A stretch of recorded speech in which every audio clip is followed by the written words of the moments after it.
She pressed her hand over her son's mouth, praying he wouldn't cry out. Through the gap between the barrel and the storefront wall, Clara Mayfield watched the town celebration she'd never be part of. The laughter, the dancing, the belonging. She was 23 and invisible, except when people wanted to remind her of her shame. An unmarried mother, a cautionary tale, a woman no decent man would ever choose. But today, a stranger's eyes found her hiding place. Not with disgust, not with pity, with something that terrified her more than judgment ever could. Genuine concern. And in that moment, everything changed. Before we begin Clara's journey, hit that like button and comment which city you're watching from. I want to see how far this story travels. Now let's step into Red Hollow, 1882. The summer sun beat down on Red Hollow like a hammer on an anvil, turning the dirt streets into rivers of dust that clung to everything. Skin, clothes, hope. Clara Mayfield stood in the narrow alley behind Thornton's General Store, her back pressed against the rough wooden planks, her 5-year-old son Eli tucked against her side. His small hand clutched the fabric of her faded calico dress, and she could feel his heart beating fast against her ribs. "Mama, why can't we go see the parade?" Eli whispered, his brown eyes, so much like hers, so much like the father who'd abandoned them both, looking up at her with that mixture of confusion and acceptance that broke her heart every single day. "Hush now, sweetheart," Clara murmured, smoothing his dark hair with trembling fingers. "We'll watch from here. It's cooler in the shade." It was a lie, and they both knew it. There was no cool anywhere in Red Hollow this July afternoon, least of all in the shadows where people like Clara belonged. The sound of fiddle music drifted through the air, accompanied by laughter, and the thunder of horses' hooves as the Independence Day celebration took over Main Street. Clara could picture it all without looking. The bunting strung between buildings, the children waving small flags, the women in their Sunday best gathered in clusters, their voices rising and falling like sparrows at a watering hole. Talking, always talking, and she knew what they talked about. "There's that Mayfield woman," they'd say, their voices dropping to that particular pitch reserved for scandal. "Came here 6 years ago with some story about being widowed. Widowed! As if we couldn't count the months between her arrival and that child's birth. No ring on her finger, no grave to visit, no husband's name she'll speak aloud. Shameful is what it is. And still she stays here, bold as brass." Bold as brass. Clara almost laughed at that. There was nothing bold about the way she lived. Taking in washing and mending, cleaning houses before dawn and after dusk, accepting whatever work people would give her while barely meeting their eyes. There was nothing bold about the way she kept Eli close, always close, as if her arms could shield him from the truth of how he'd come into this world. But she stayed in Red Hollow because she had nowhere else to go, because running again would mean another town, another set of whispers, another round of proving she could work hard enough to earn the right to exist in the margins of respectable society. At least here, she knew which doors would open to her and which would remain forever closed. "Mama, look!" Eli's excited whisper pulled her from her thoughts. "Horses!" Despite herself, Clara leaned forward slightly, peering around the barrel that served as their shield. The parade was passing by. Ranchers on horseback, the mayor in his carriage, the schoolteacher leading a group of children carrying flowers. The whole town had turned out, it seemed, dressed in their finest, celebrating freedom and independence, celebrating everything Clara would never have. She was about to pull back when she felt it. That prickling awareness of being watched. Her eyes scanned the crowd, searching for the source, ready to retreat further into the shadows if necessary. That's when she saw him. A man stood at the edge of the boardwalk across the street, separate from the clusters of celebrating townsfolk. He was tall, broad-shouldered, wearing dusty traveling clothes and a wide-brimmed hat that shadowed his face. But even at this distance, Clara could tell he was looking directly at her hiding place, directly at her. Her breath caught. She pulled Eli closer, ready to flee deeper into the alley. But the stranger didn't move toward her, didn't call out, didn't signal to others or make any gesture of mockery or judgment. He simply stood there, and even though Clara couldn't see his expression clearly, something in his stillness made her pause. It wasn't the look she was used to, that mixture of disdain and dark curiosity that men sometimes gave her, as if her past made her somehow available to their worst assumptions. This was different. She didn't have a word for it. Then someone jostled the stranger from behind, breaking his attention. He turned slightly, and Clara used that moment to gather Eli and slip further back into the alley, her heart pounding harder than the situation warranted. "Come on, sweet boy," she whispered. "Let's get home." "But Mama—" "Now, Eli." They walked quickly through the back ways of town, the routes Clara had memorized over 6 years of avoiding main streets and public gatherings. Behind the butcher shop, through the gap in the fence near the church, along the creek bed where the cottonwoods provided cover. By the time they reached the small cabin she rented at the edge of town, barely more than a shed, really, with a leaking roof and gaps in the walls, the celebration felt far away, like something happening in another world entirely.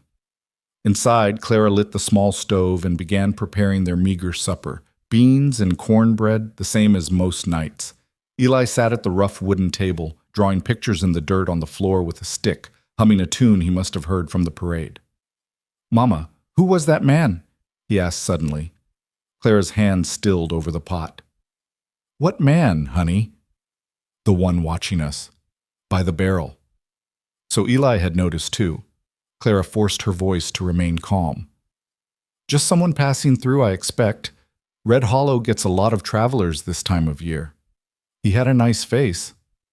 "You couldn't even see his face properly, Eli." Still knew it was nice. Her son's certainty made Clara smile despite herself. Eli had always been like that, reading people with an instinct that sometimes frightened her. As if he could see past the surfaces everyone else presented. She wondered what he saw when he looked at her. That night, after Eli fell asleep on their shared bedroll in the corner, Clara sat by the window and looked out at Red Hollow. Lamplight glowed in distant windows. Somewhere, someone was playing a piano. The celebration had moved to the church social hall, where the respectable families would dance and eat and remind each other of their place in the community's hierarchy. And here she was, as always, on the outside looking in. Clara pressed her forehead against the cool glass. She was 23 years old. Sometimes she felt ancient, as if she'd lived several lifetimes already. Sometimes she felt impossibly young, like a girl playing at being a mother, hoping no one would notice she was making it all up as she went along. The truth was somewhere in between, she supposed. The truth was that she'd been 17 when she'd believed Charles Whitmore's promises. 17 when she'd let herself imagine a future that included love and marriage and all the things young girls dreamed about. 17 when he'd gotten what he wanted and disappeared, leaving her alone and ruined and carrying his child. Her parents had given her 2 choices: give up the baby or leave their home. Clara had chosen Eli, would choose him again, 1,000 times over. But that choice had cost her everything else. Her family, her reputation, any chance at the life she'd once imagined. And yet, she thought, watching Eli sleep, his small chest rising and falling in the lamplight, she'd gained something precious too. Someone who loved her unconditionally. Someone who thought she hung the moon and stars. Someone who made every hard day worthwhile, even if it meant hiding behind barrels at parades. Even if it meant a lifetime of being invisible. Clara was about to turn away from the window when she saw him again, the stranger from the parade. He was walking down the street, his gait unhurried, his hands in his pockets. As he passed under a street lamp, she got a better look at his face. Lean, weathered, probably early 30s. Not handsome in any conventional way, but striking. The kind of face that suggested hard living and quiet strength. He glanced toward her cabin, just a brief look, probably coincidental, and Clara jerked back from the window, her pulse racing. "Stop it," she told herself firmly. "Stop reading meaning into nothing. He's just a stranger passing through. Tomorrow he'll be gone and you'll still be here, same as always." But that night, for the first time in longer than she could remember, Clara dreamed of something other than survival. She dreamed of being seen. The next morning, Clara woke before dawn as always, leaving Eli sleeping while she headed to Mrs. Thornton's house for her weekly cleaning job.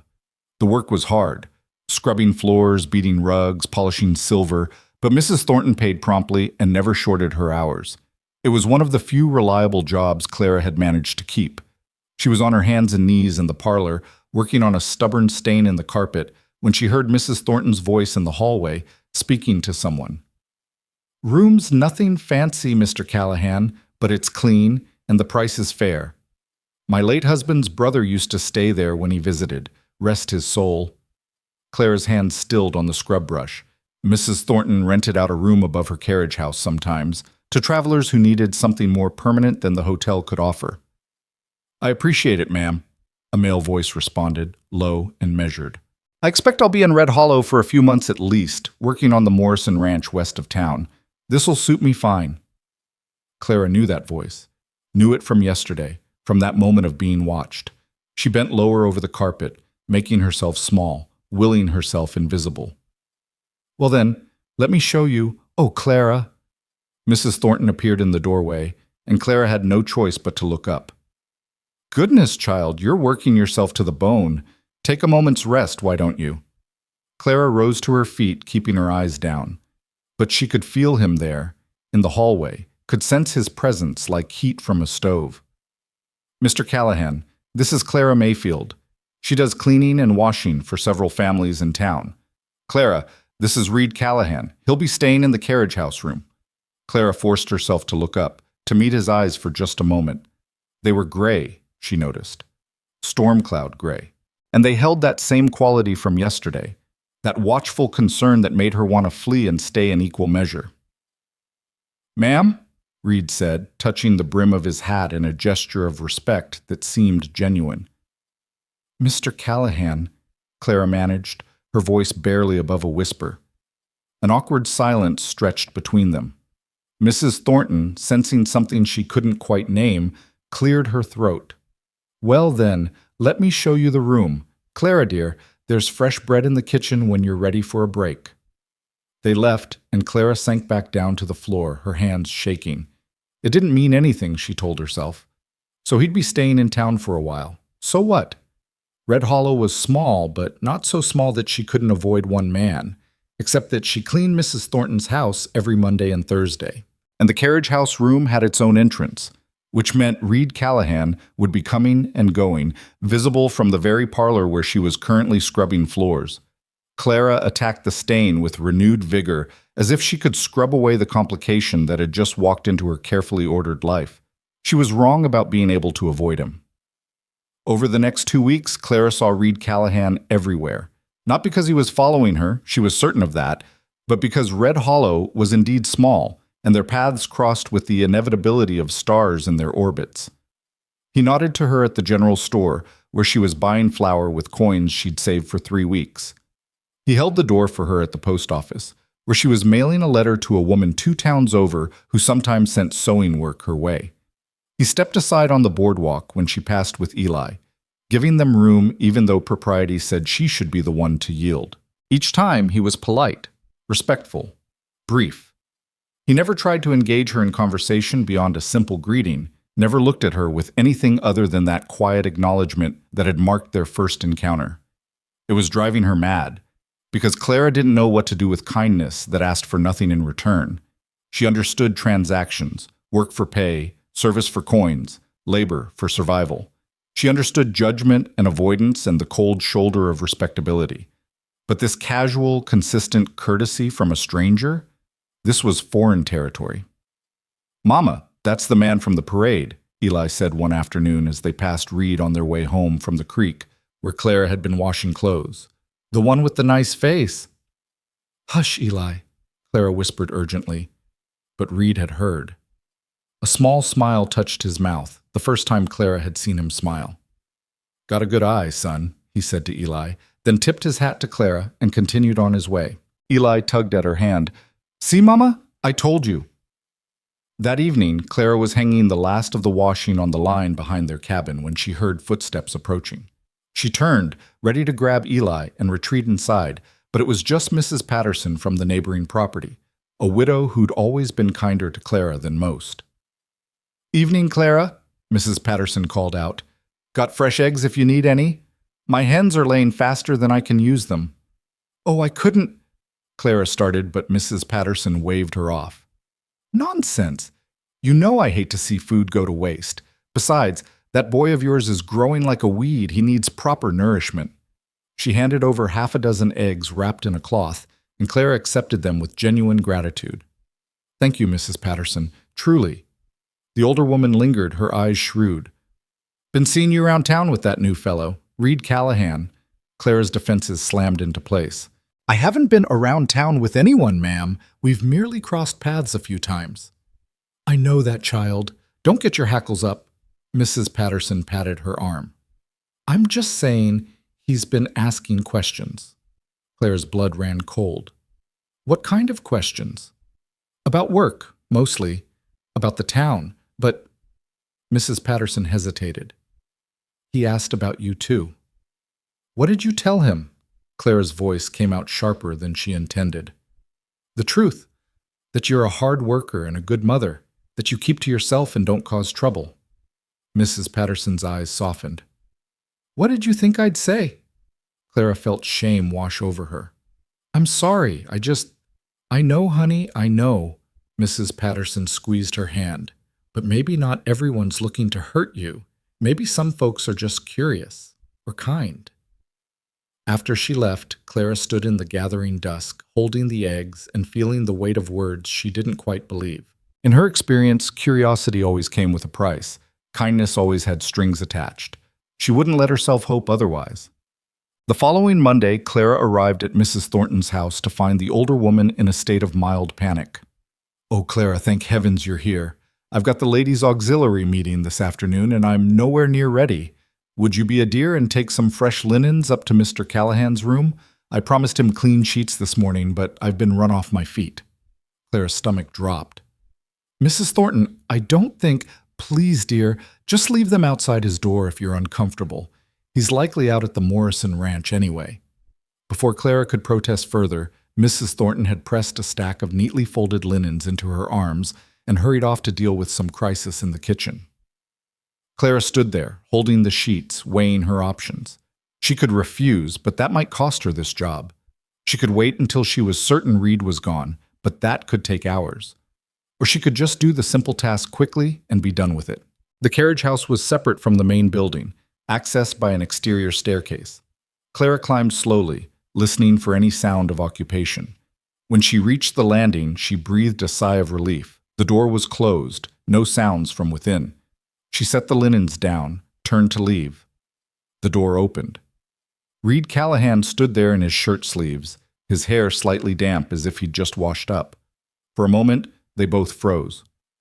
Mrs. Thornton asked me to bring these, Clara stammered, gesturing to the linens. I didn't mean to disturb you. You're not disturbing me, Reed said calmly. He looked at the sheets, then at her. Thank you. Clara nodded, already turning to go. Mrs. Mayfield? His voice stopped her. Could I ask you something? Every instinct screamed at her to run, but something, pride maybe, or just exhaustion at always running, made her turn back. Yes? Your son, Eli, is it? He seems like a bright boy. Clara's maternal instincts flared instantly. He's none of your concern, Mr. Callahan. I didn't mean any offense.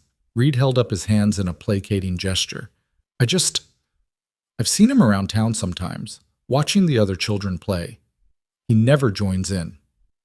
That's not your business, Clara said, her voice tight. You're right. It's not. Reed leaned against the doorframe, his expression thoughtful. But I was once a boy who watched from the outside too. I know what that's like. The admission surprised her.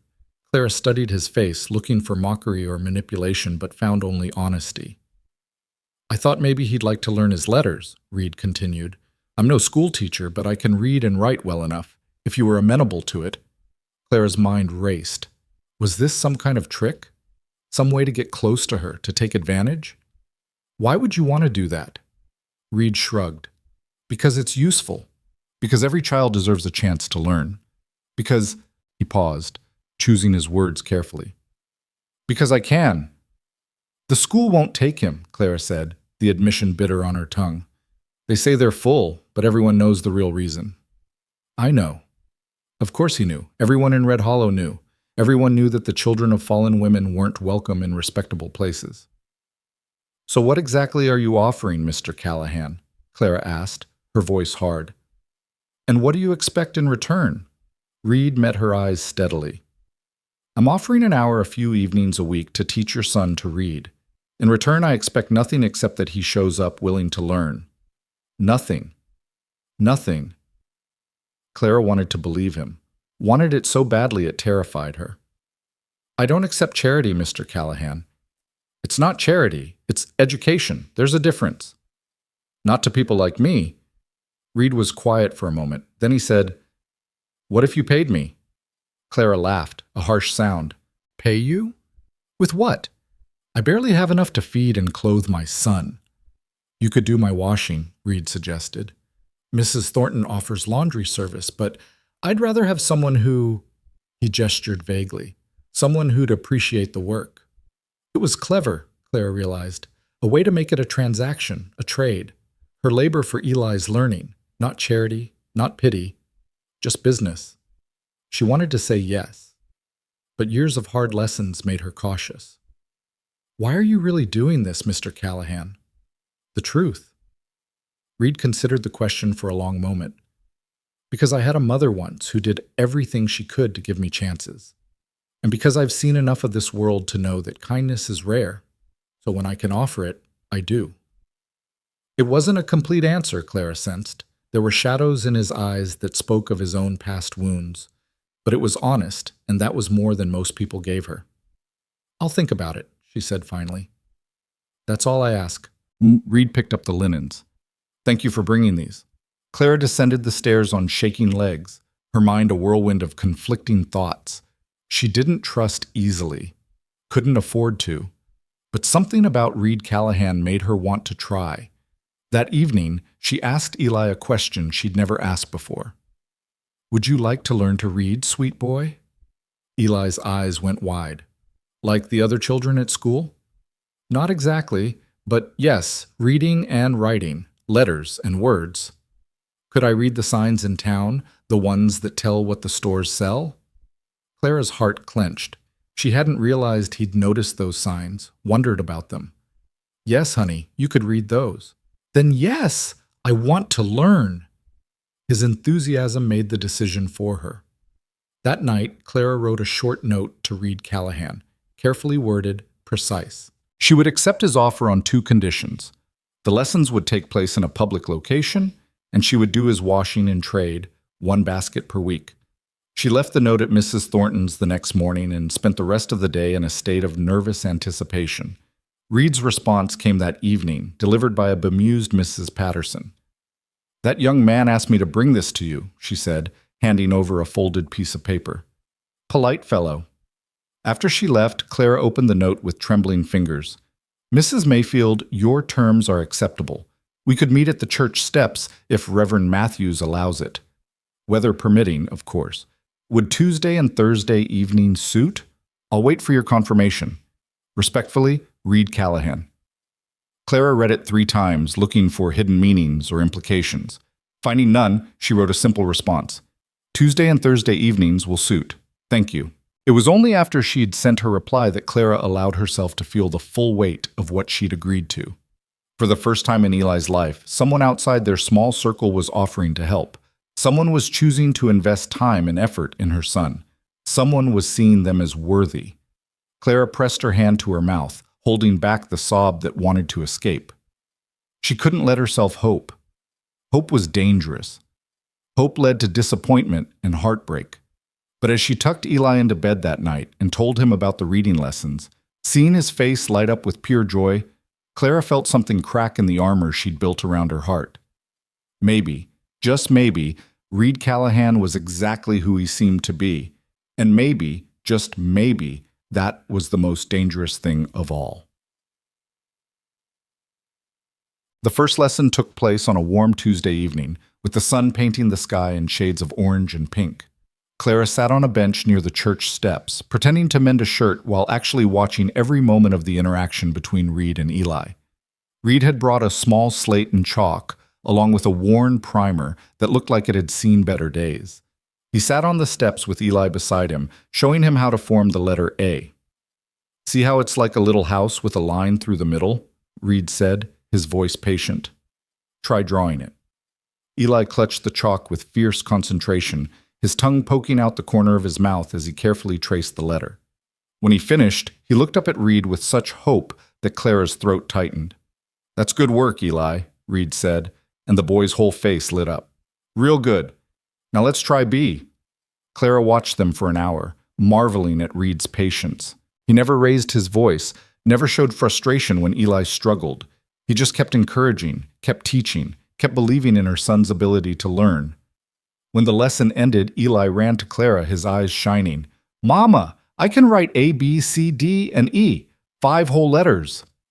"That's wonderful, sweetheart," Clara said, pulling him into a hug. Over his head, she met Reed's eyes. "Thank you, Mr. Callahan." "Reed," he corrected gently. "And you're welcome." As they walked home, Eli chattered nonstop about everything he'd learned. Clara listened, her heart full in a way it hadn't been in years. Maybe kindness without strings really did exist. Maybe not everyone was looking to hurt them. Maybe. But that night, as Clara lay awake listening to the sounds of Red Hollow settling into sleep, reality crashed back in. She heard voices passing by her cabin.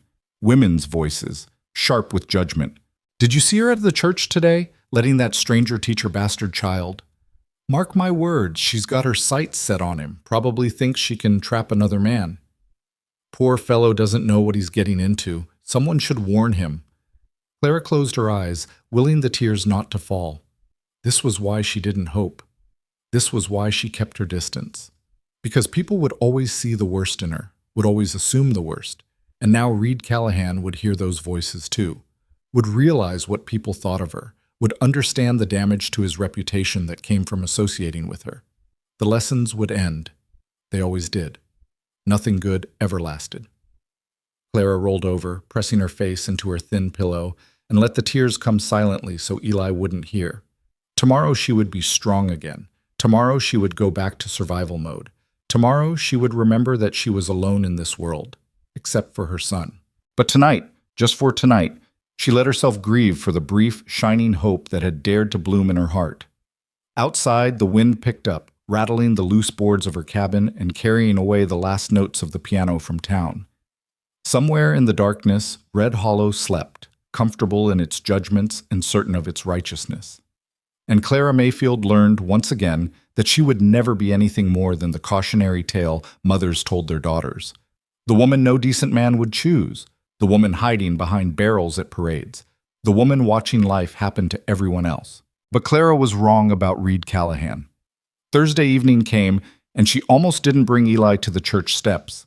She'd spent 2 days convincing herself that Reed would send word canceling the lessons, that he'd heard the gossip and decided association with her wasn't worth the trouble.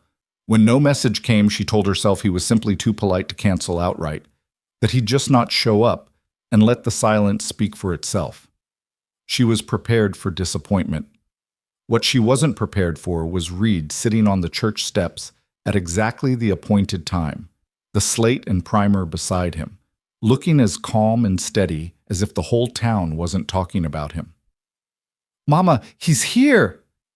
Eli broke free from her hand and ran toward Reed, who smiled and ruffled the boy's hair. "Course I'm here. We've got letters F through J to tackle today. That's a lot of work." Reed looked up at Clara, who stood frozen several feet away. "Evening, Mrs. Mayfield." Clara managed a nod, her throat too tight for words. She settled onto her usual bench, pulled out her mending, and watched as Reed began the lesson with the same patience he'd shown before. But she noticed something different tonight. Several women had positioned themselves near enough to observe, their faces sharp with curiosity and judgment. Mrs. Henderson from the millinery, the banker's wife, Mrs. Ashford, even young Sally Mae Tucker, who couldn't be more than 19 and had never spoken a kind word about Clara in her life. They were watching, waiting for something scandalous to confirm their suspicions. Reed noticed too. Clara saw his eyes flick toward the observers, saw the slight tightening of his jaw. But he didn't stop the lesson, didn't show any sign of discomfort.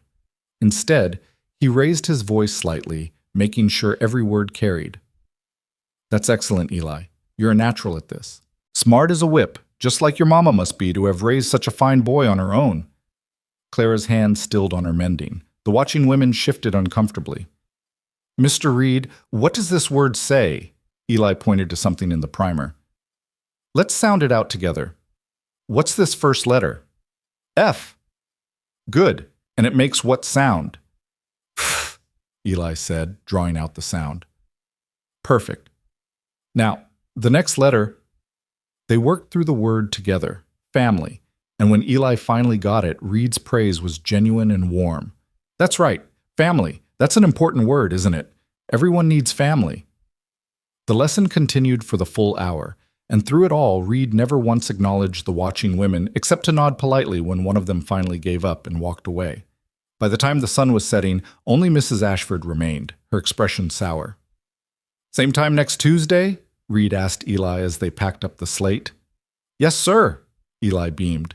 Clara approached cautiously, still waiting for the other shoe to drop. Mr. Callahan, Reed, I should tell you that people are talking. I know. It might damage your reputation, being seen with us. Reed stood, dusting off his pants. He looked at her directly, those gray eyes steady. Mrs. Mayfield, I've been a lot of places and done a lot of things in my life. I've learned that reputation means different things to different people. The kind of reputation I want isn't the kind that's damaged by teaching a child to read. But the things they're saying, let them say what they want. His voice was firm but not unkind. Their words can't touch what's true. Mrs. Ashford sniffed loudly from her position near the church door, clearly having heard every word. Reed tipped his hat to her with deliberate politeness. Evening, Mrs. Ashford. Beautiful sunset tonight. The woman's face reddened, and she hurried inside without responding. Clara didn't know whether to laugh or cry. You're either very brave or very foolish, Mr. Callahan. Maybe both. A slight smile touched his lips. Your washing, I left it with Mrs. Patterson this morning. Figured it'd be easier than you having to come to Mrs. Thornton's for it. It was a small thing, but it meant he'd been thinking about her convenience, about making things easier rather than harder. Clara wasn't sure what to do with that kind of consideration. Thank you, she managed.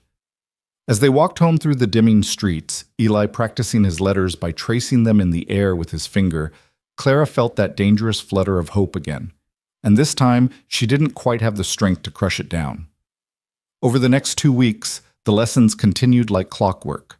Tuesday and Thursday evenings, Reed and Eli on the church steps, Clara on her bench pretending not to notice the way the town watched and whispered. But something was shifting, subtle as the change of seasons. Reed never hid his association with them. If anything, he seemed to go out of his way to make it visible. He greeted Clara and Eli on the street in full view of everyone. He carried Clara's packages when he happened upon her at the general store, ignoring the wide-eyed stares of other customers. He asked Eli about his progress loudly enough for others to hear, praising the boy's intelligence without a hint of condescension. And slowly, almost imperceptibly, some people began to respond differently. Mr. Chen at the Mercantile, who'd always been coldly professional with Clara, started setting aside bruised fruit he couldn't sell, offering it to her at half price. For the boy, he'd say gruffly. Growing children need their vitamins. Mrs. Patterson became more openly friendly, inviting Clara and Eli over for supper one evening. Over simple stew and bread, she told stories about her own hard times after her husband died, about the judgment she'd faced, about the slow process of rebuilding a life. People like to think they're better than someone, Mrs. Patterson had said, pouring Clara more tea. Makes them feel secure in their own lives. But show them someone who refuses to play the victim, who stands tall despite everything, and it confuses them. Makes them wonder if maybe they've been wrong all along. I don't stand tall, Clara had protested. I hide, I avoid, You survive, Mrs. Patterson interrupted firmly. You take care of your child. You work hard. You hold your head up even when it feels like the weight of the world is pushing it down. That's standing tall, honey. That's exactly what that is. But it was Eli who truly thrived under Reed's attention. The boy who'd been quiet and withdrawn began to blossom like a flower finally given sunlight. He laughed more, spoke up more, started looking people in the eye instead of at the ground, and his hunger for learning was insatiable. Mama, did you know that letters make words and words make sentences and sentences make stories? Eli asked one night, his eyes bright with discovery. Mr. Reed says someday I'll be able to read whole books all by myself. Clara brushed his hair back from his forehead, her heart aching with love and fear in equal measure. That's wonderful, sweet boy. Mr. Reed says I'm smart. He says I could be anything I want when I grow up. Anything he wanted. Clara wondered what that must feel like, to believe the world was open to you. She'd never felt that way, even as a child. There had always been limitations, expectations, proper roles for proper girls. And then she'd stepped outside those roles, and the world had shown her exactly what it thought of women who broke the rules.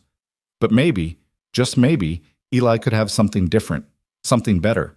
It was this thought that occupied her mind one Saturday afternoon as she worked in Mrs. Thornton's garden, pulling weeds and trimming back the roses.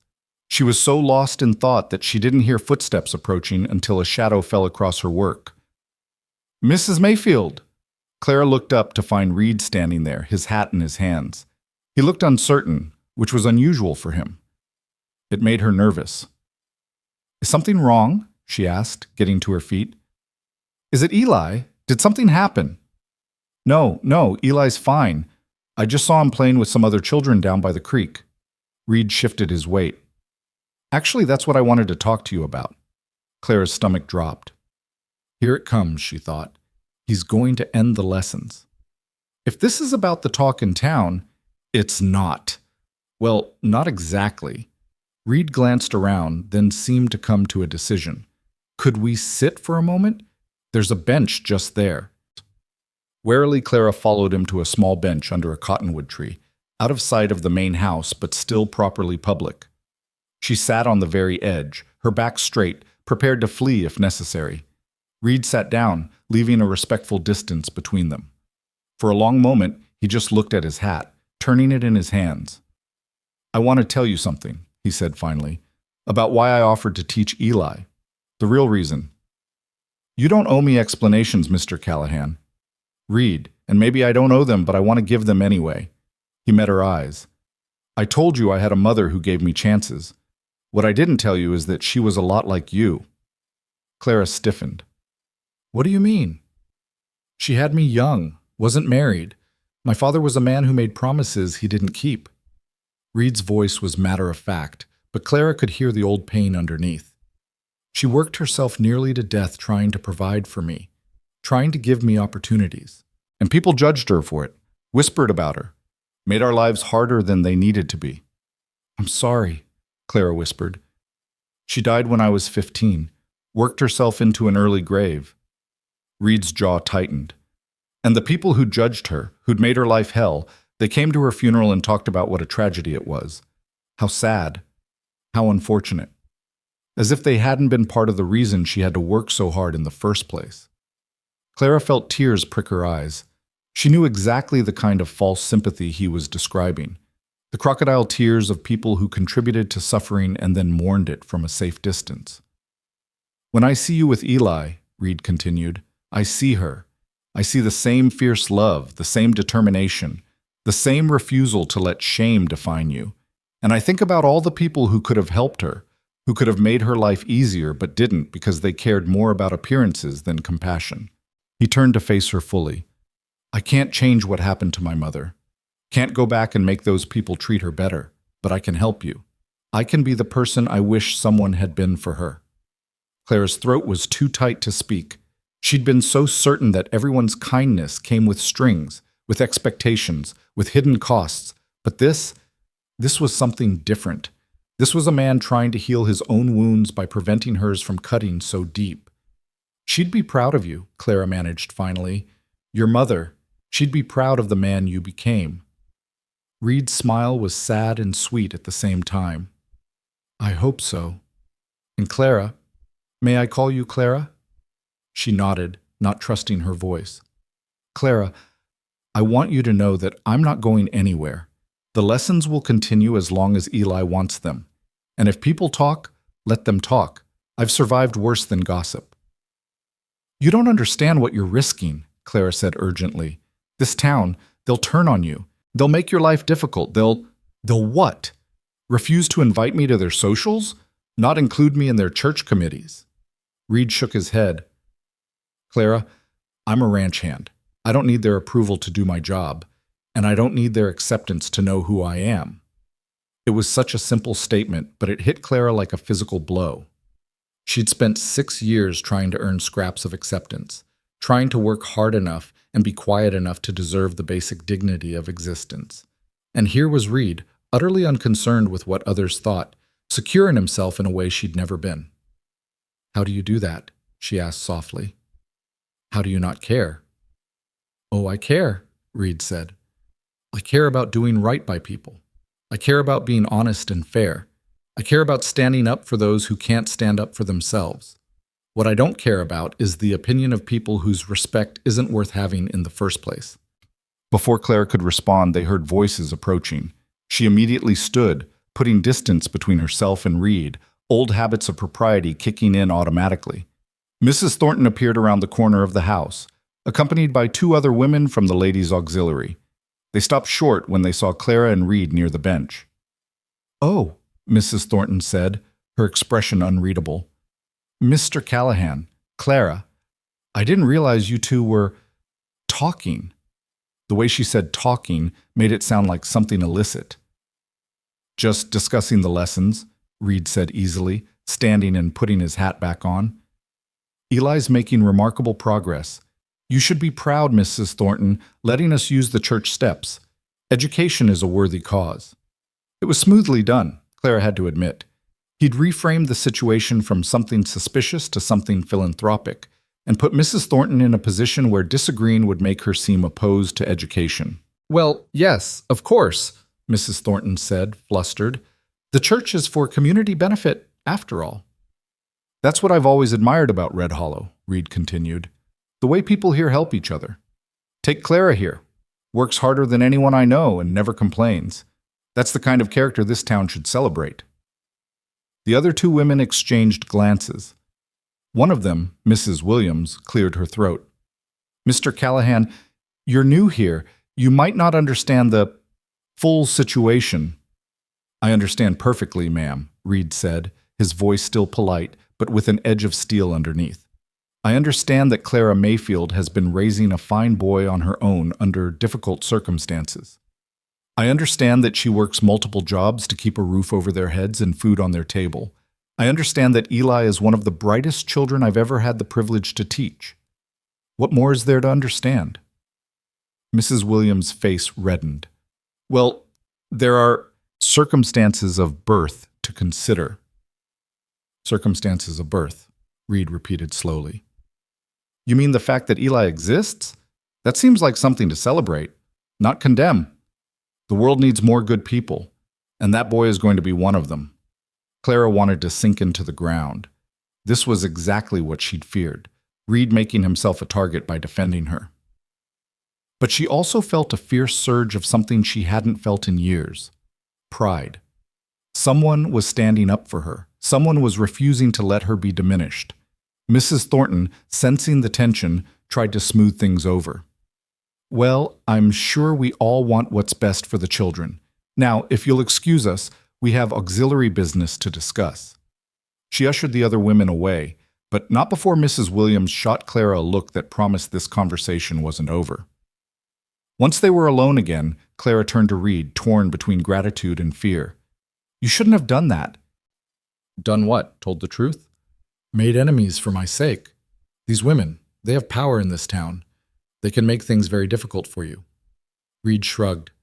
"Then they'll make things difficult. I've dealt with difficult before." "You don't understand, Clara." He said her name firmly enough to make her stop. "I understand more than you think. And I'm not going to apologize for treating you with the respect you deserve. If that costs me the good opinion of small-minded people, so be it."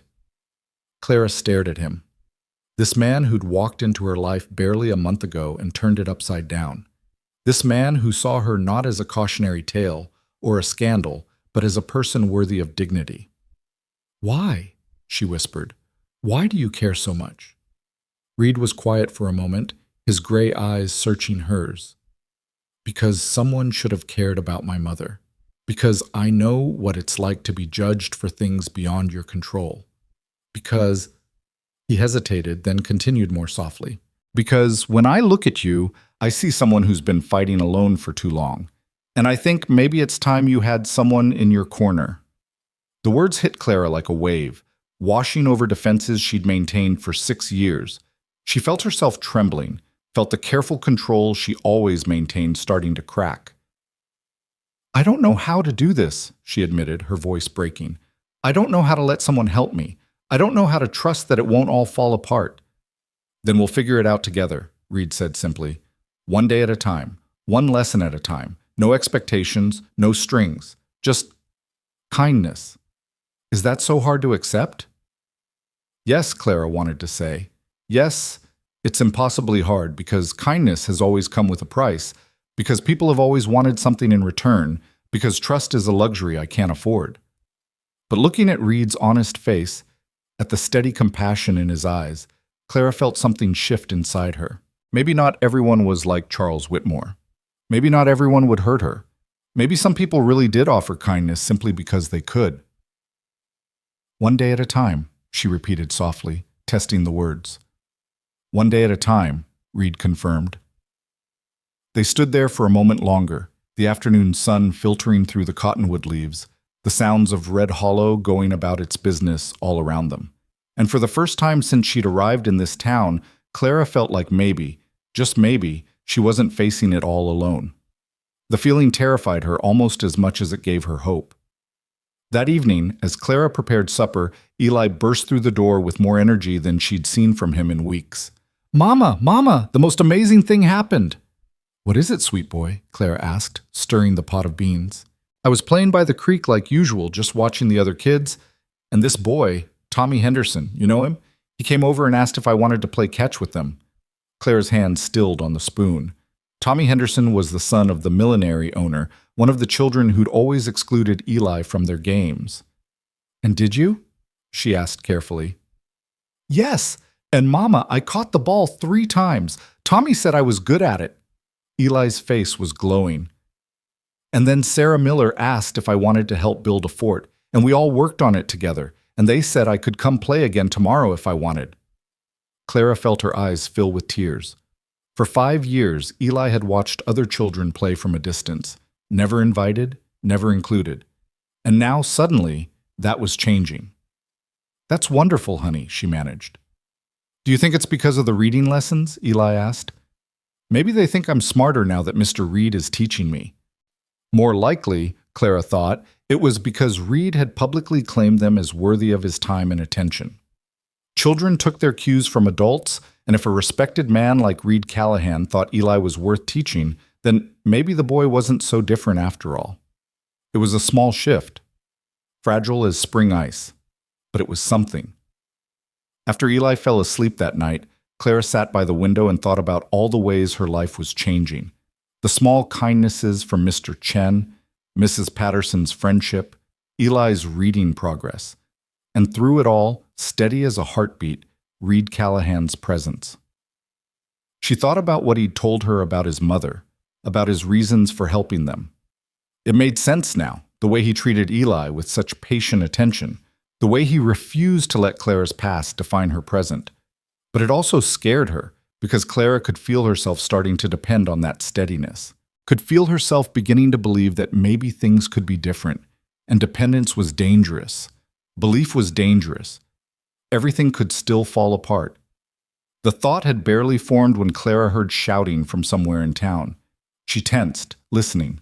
More voices joined in, angry and urgent, then the sound of running feet. Clara went to the door, peering out into the darkness. Other neighbors were emerging from their homes, looking toward Main Street where an orange glow was beginning to light up the night sky. Fire. Mrs. Patterson appeared at her fence. "Clara, there's a fire at the Morrison Ranch. They're calling for all able-bodied men to help." The Morrison Ranch, where Reed worked. Clara's heart seized in her chest. She looked back at Eli, sleeping peacefully, then at Mrs. Patterson. "Can you watch him?" she asked urgently. "Of course, but Clara, where are you?" But Clara was already running, her skirts hiked up, her feet flying over the dark streets toward the glow on the horizon. She told herself it was just concern for a fellow human being, that anyone would want to know if the ranch hands were safe. But deep down, she knew the truth. Somewhere between the first reading lesson and today, Reed Callahan had become important to her. More than just Eli's teacher, more than just a kind stranger. and the thought of something happening to him made her chest tight with a fear she hadn't let herself feel in 6 years. By the time Clara reached the outskirts of town, a crowd had gathered. Men with buckets were organizing a water line. Women were setting up bandages and medical supplies.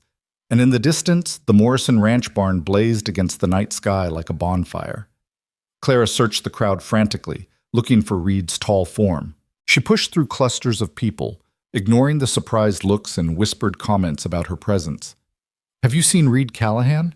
she asked anyone who would listen. The ranch hand, tall, gray eyes. "He's out there," someone said, pointing toward the burning barn. He and Morrison were trying to get the horses out. Clara's blood ran cold. She pushed forward, getting as close as the heat would allow, her eyes straining through the smoke and chaos. And then she saw him. Reed emerged from the barn leading 2 panicked horses, his face covered in soot, his shirt singed. He handed the horses off to waiting hands and turned back toward the inferno. "Reed!" Clara screamed his name without thinking, without caring who heard. He turned, shocked to see her there. For a moment, their eyes met across the distance. Then Morrison grabbed Reed's arm, shouting something Clara couldn't hear over the roar of the flames. Reed shook his head, gesturing back at the barn. There were still horses inside. Clara watched in horror as Reed tied a wet cloth over his face and plunged back into the burning building. The crowd held its collective breath.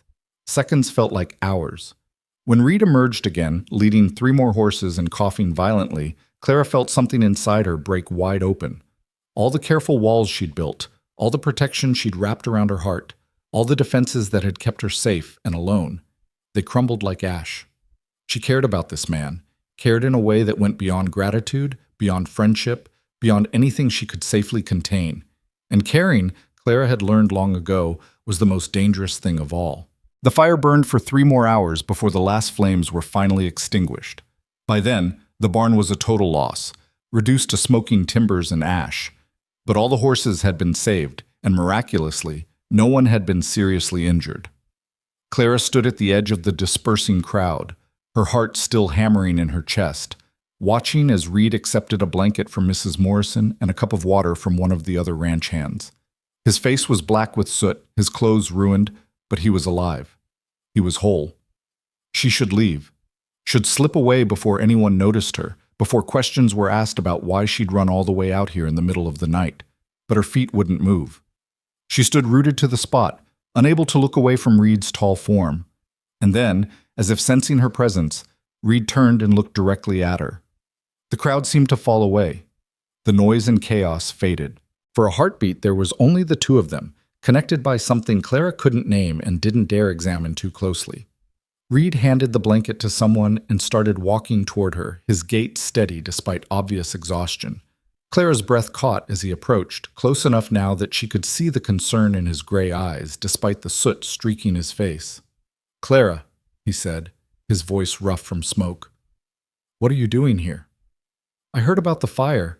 I needed to—" She stopped, unable to finish the sentence. What could she say? That she'd abandoned her sleeping son to make sure a man she barely knew was safe? That the thought of him in danger had driven every rational thought from her mind? "You needed to what?" Reed prompted gently. "Make sure you were all right," Clara finished quietly. Something flickered in Reed's expression, something warm and wondering that made Clara's stomach flip.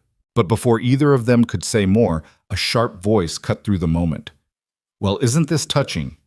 Clara turned to find Mrs. Henderson standing nearby, her arms crossed, her expression venomous. Several other women clustered behind her, their faces ranging from curious to disapproving. "The Mayfield woman, running to check on her gentleman friend in the middle of the night," Mrs. Henderson continued, her voice carrying across the remaining crowd. How very concerned of her. Clara felt her face flush hot with shame and anger. "I was worried about the ranch hands. Anyone would be." "Anyone would be worried, certainly," Mrs. Henderson agreed with false sweetness. "But not everyone would come running out here alone, at night, looking like—" She gestured dismissively at Clara's disheveled appearance, her mud-spattered skirts, her loose hair. "Well, it raises questions about the nature of your concern." "That's enough." Reed's voice was quiet, but carried an edge of steel Clara had never heard before. Mrs. Henderson, you can take your questions and your implications back to town. Clara came out here same as everyone else, to help if she could. She came out here for you, Mr. Callahan. Everyone can see it. Mrs. Henderson's smile was cruel. Poor man probably doesn't even know what he's gotten himself into. Teaching her bastard child, defending her in public, and now this. People are starting to wonder about your judgment. Reed took a step forward, and Clara saw several of the watching men tense, ready to intervene if necessary. But when Reed spoke, his voice was perfectly controlled. My judgment is just fine, ma'am. What concerns me is yours. A barn just burned down, horses could have died, men risked their lives, and you're standing here gossiping like this is a church social. That tells me everything I need to know about your priorities. Mrs. Henderson's face mottled with anger. How dare you speak to me that way? I'm a respected member of this community. I have standing. You have a poisonous tongue and too much time on your hands, Reed said flatly. And I'm done listening to you use both against someone who's done nothing to deserve it. A shocked silence fell over the remaining crowd. No one spoke to Mrs. Henderson this way.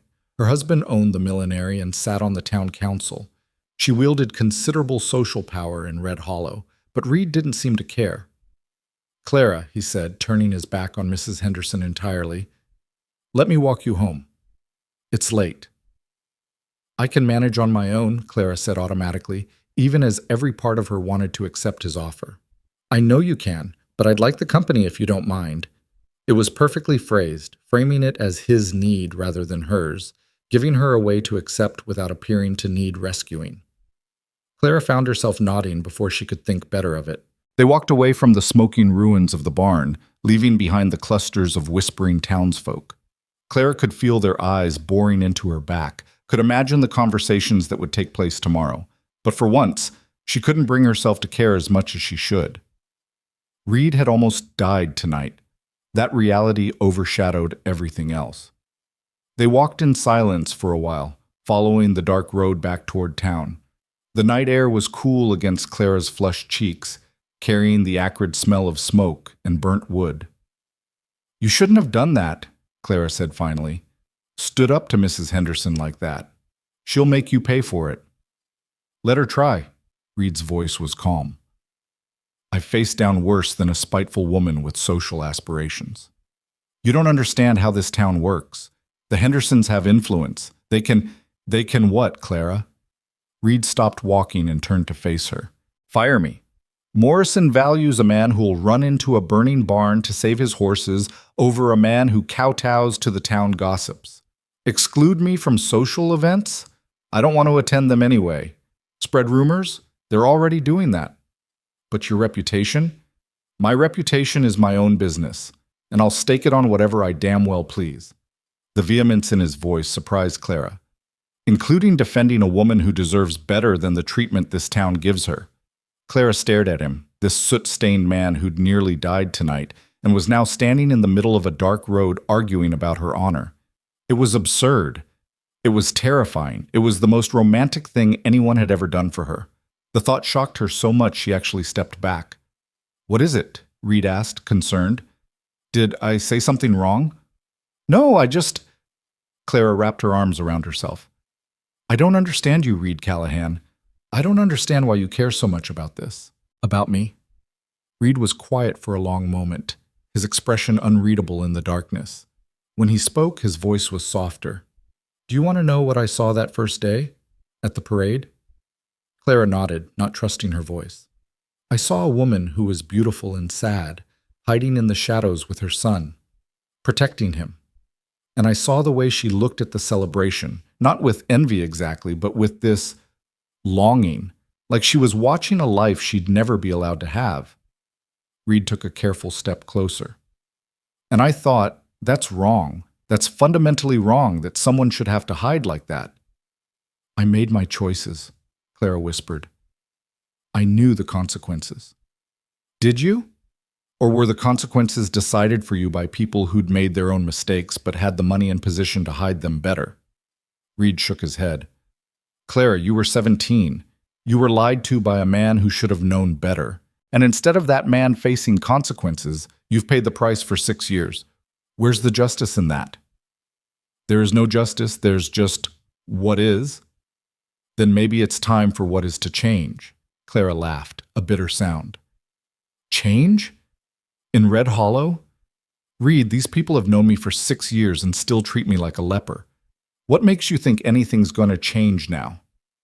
Because I'm not going anywhere. Reed's voice was firm. And I'm not going to stop treating you with respect. I'm not going to stop teaching Eli. I'm not going to stop standing up to people like Mrs. Henderson when they try to diminish you. And eventually, maybe other people will start to see what I see. What do you see? The question escaped before Clara could stop it. Reed looked at her for a long moment, and even in the darkness, Clara could see the intensity in his eyes. I see a woman who's stronger than she knows. A mother who'd sacrifice anything for her child. Someone who works 3 times as hard as anyone else and never complains. Someone who's been beaten down by life but refuses to stay down. He paused. I see someone worth knowing, worth defending, worth... He trailed off, but the unspoken word hung between them like smoke. Worth loving. Clara's heart was pounding so hard she was certain Reed could hear it. This was dangerous territory, far more dangerous than any burning barn. This was the kind of conversation that could change everything, that could break what little safety she'd managed to build. Reed, I can't. She stopped, struggling to find words.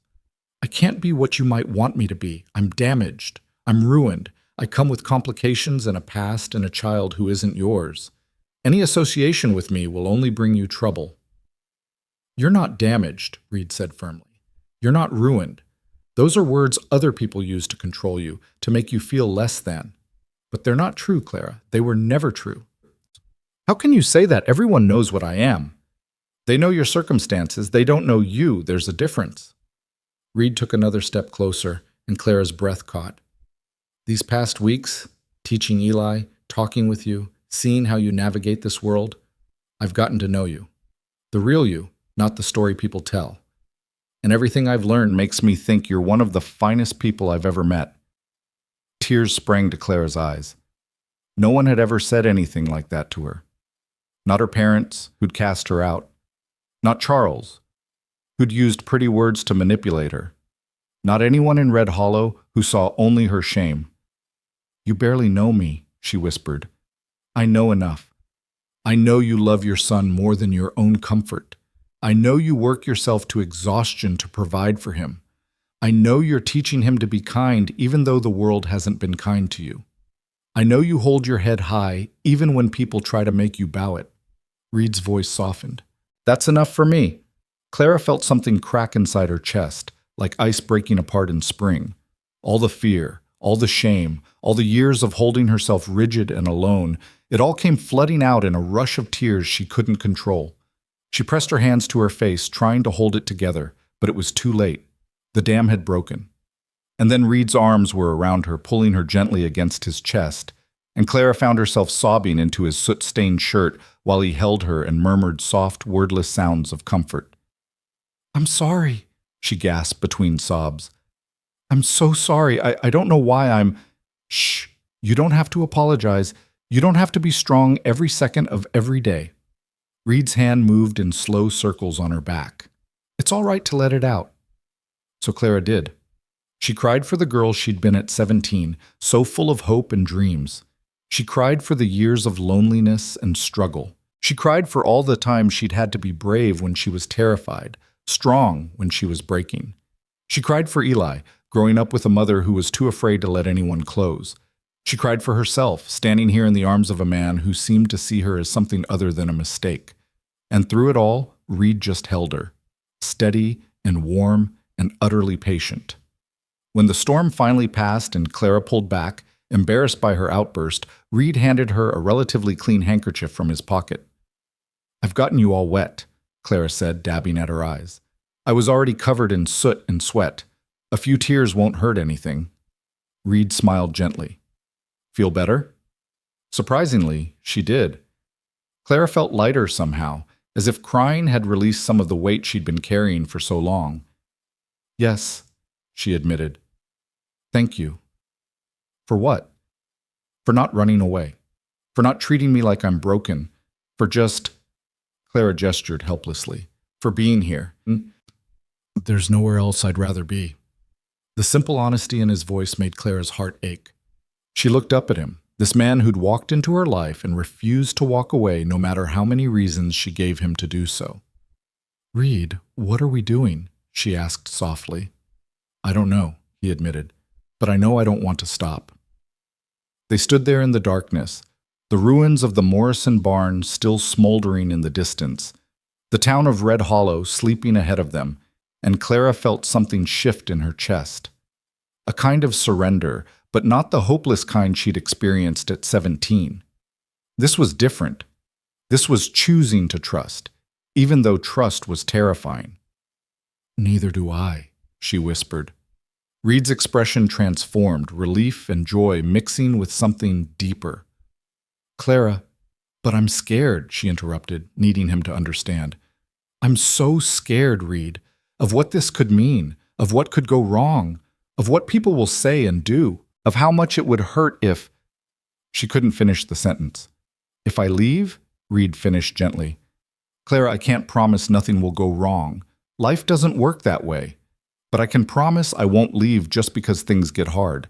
I won't abandon you when the gossip gets worse. I'm not Charles Whitmore, and I'm not going anywhere. The use of Charles's name surprised Clara. How did you… Small town. People talk. I know who he was and what he did. Reed's jaw tightened. And if I ever meet him, it'll take considerable restraint not to knock him down for what he did to you. Despite everything, Clara felt a small smile tug at her lips. Violence isn't the answer. Maybe not, but it would be satisfying. They started walking again, slower now, neither of them eager to reach town and end this strange, fragile moment they'd created. What happens now? Clara asked. Now we keep going, Reed said simply. I keep teaching Eli. You keep doing my washing. We keep being honest with each other. And we let whatever this is between us develop at its own pace. People will talk. People are already talking. It will get worse. Probably. Reed glanced at her. Does that change how you feel? Clara thought about it. Did it? A week ago, even a day ago, she would have said yes, would have let the fear of judgment make her decisions for her. But tonight, watching Reed risk his life for horses that weren't even his, seeing him stand up to Mrs. Henderson without flinching, feeling him hold her while she cried, tonight she felt different. No, she said, surprising herself with the certainty in her voice. It doesn't change how I feel. And how do you feel? It was a direct question, the kind Clara usually deflected or avoided, but Reed had been nothing but honest with her. He deserved honesty in return. Terrified, she admitted, but also hopeful, which terrifies me even more, because hope is dangerous. Hope is necessary, Reed countered. Without it, we're just surviving. And Clara, you deserve more than survival. You deserve a life. They reached the edge of town where the houses began and the open road ended. Clara could see her small cabin in the distance, could make out Mrs. Patterson's place next door where Eli was hopefully still sleeping peacefully. I should go check on Eli, she said reluctantly. Of course. Reed stopped walking but didn't immediately step away. Clara, there's something I want to ask you, but if it's too much, too soon, just say so. Clara's heart started racing again. What is it? The town social. It's in 2 weeks. Would you… Reed took a breath. Would you let me escort you, publicly, as my guest? Clara's mind reeled. The town social was Red Hollow's biggest event of the summer. Everyone attended, everyone watched. It was where social hierarchies were reinforced, where acceptable people mingled and unacceptable people were excluded. Clara had never been invited to a town social, had never even considered attending one. Reed, I can't. They wouldn't let me in. And even if they did, it would cause such a scene. They can't bar you from entering, Reed said. It's a public event, held in the church hall. And yes, it will cause a scene. That's rather the point. Clara stared at him. You want to cause a scene? I want to make a statement, Reed corrected. I want everyone in Red Hollow to see that I choose to be with you, that I'm not ashamed of it, that I think you're worthy of respect and dignity. He held her gaze. But only if you want to. I won't push you into something you're not ready for. It was too much, too public, too risky. Everything in Clara screamed to refuse, to protect herself, to stay in the shadows where it was safe. But then she thought about Eli, laughing with the other children for the first time, about the small shifts she'd seen in how some people treated her, about the way Reed had held her tonight, making her feel safe and valued, about the life she wanted versus the life she'd settled for. Can I think about it? She asked. Of course. Take all the time you need. Reed smiled. Though I should warn you, if you say yes, I'm going to ask you to dance, in front of everyone. The image was so absurd, so impossible, that Clara actually laughed. You're either very brave or completely insane. Told you before. Probably both. Reed's expression grew serious. But Clara, whether you come to the social or not, whether you ever feel ready for something public or not, I want you to know, I'm on your side. I'm in your corner. That doesn't change. Clara felt tears threaten again. She'd been alone for so long, fighting every battle by herself, that having someone explicitly declare themselves as her ally felt overwhelming. Thank you, she whispered. Thank me by getting some rest. It's been a long night. Reed touched her arm briefly, a feather-light gesture. And Clara, you were brave to come out to that fire, to let yourself care enough to be worried. Don't forget that. He left her then, walking toward Mrs. Thornton's house where his room waited. Clara stood in the darkness, watching him go, her mind spinning with everything that had happened. She'd cried in his arms. He'd asked her to the social. He'd said she was worth knowing, worth defending, worth whatever that unfinished sentence might have contained. Clara walked to Mrs. Patterson's house and quietly retrieved Eli, who barely stirred as she carried him home. She tucked him into their bedroll, then sat by the window as she'd done so many nights, looking out at Red Hollow. But tonight, the town looked different somehow, less like a prison and more like a place where change might actually be possible. Reed Callahan had walked into her life like a storm, disrupting everything she'd carefully constructed. And despite all her fear, despite all the reasons she should run, Clara found herself hoping that the storm wouldn't pass. She touched her fingers to the place on her arm where Reed had briefly made contact, could still feel the warmth of his arms around her, could still hear his voice saying she wasn't damaged or ruined. 2 weeks. The social was in 2 weeks. Clara didn't know if she'd have the courage to accept Reed's invitation, but for the first time in 6 years she was actually considering it, and that, in itself, was a kind of revolution. The next morning, Clara woke to find Red Hollow buzzing with news of the fire and its aftermath. But as she made her way through town doing her various jobs, she realized the gossip had taken an unexpected turn. People were talking about Reed's bravery, about how he'd risked his life for Morrison's horses, about how he'd been the first one into the barn and the last one out. Morrison himself was apparently singing Reed's praises to anyone who'd listen, calling him the finest ranch hand he'd ever employed. And tangled up in all that admiration was talk of Reed's defense of Clara. "Did you hear what he said to Mrs. Henderson?" one woman whispered to another as Clara passed by on the street. Called her out right there in front of everyone. Said she had a poisonous tongue. Well, someone needed to say it. Mildred Henderson's been ruling this town with gossip for too long. Still, to defend that Mayfield woman so publicly, maybe he sees something we don't. It was only 2 women, only one small conversation, but it was different from the usual talk. There was a hint of doubt, a crack in the certainty that had always surrounded judgment of Clara. At Mrs. Thornton's house, the older woman was unusually thoughtful as Clara worked. "That Mr. Callahan certainly is loyal," Mrs. Thornton said, watching Clara polish the silver. "Doesn't back down when he believes in something." "No, ma'am," Clara said carefully. "Reminds me of my late husband in that way.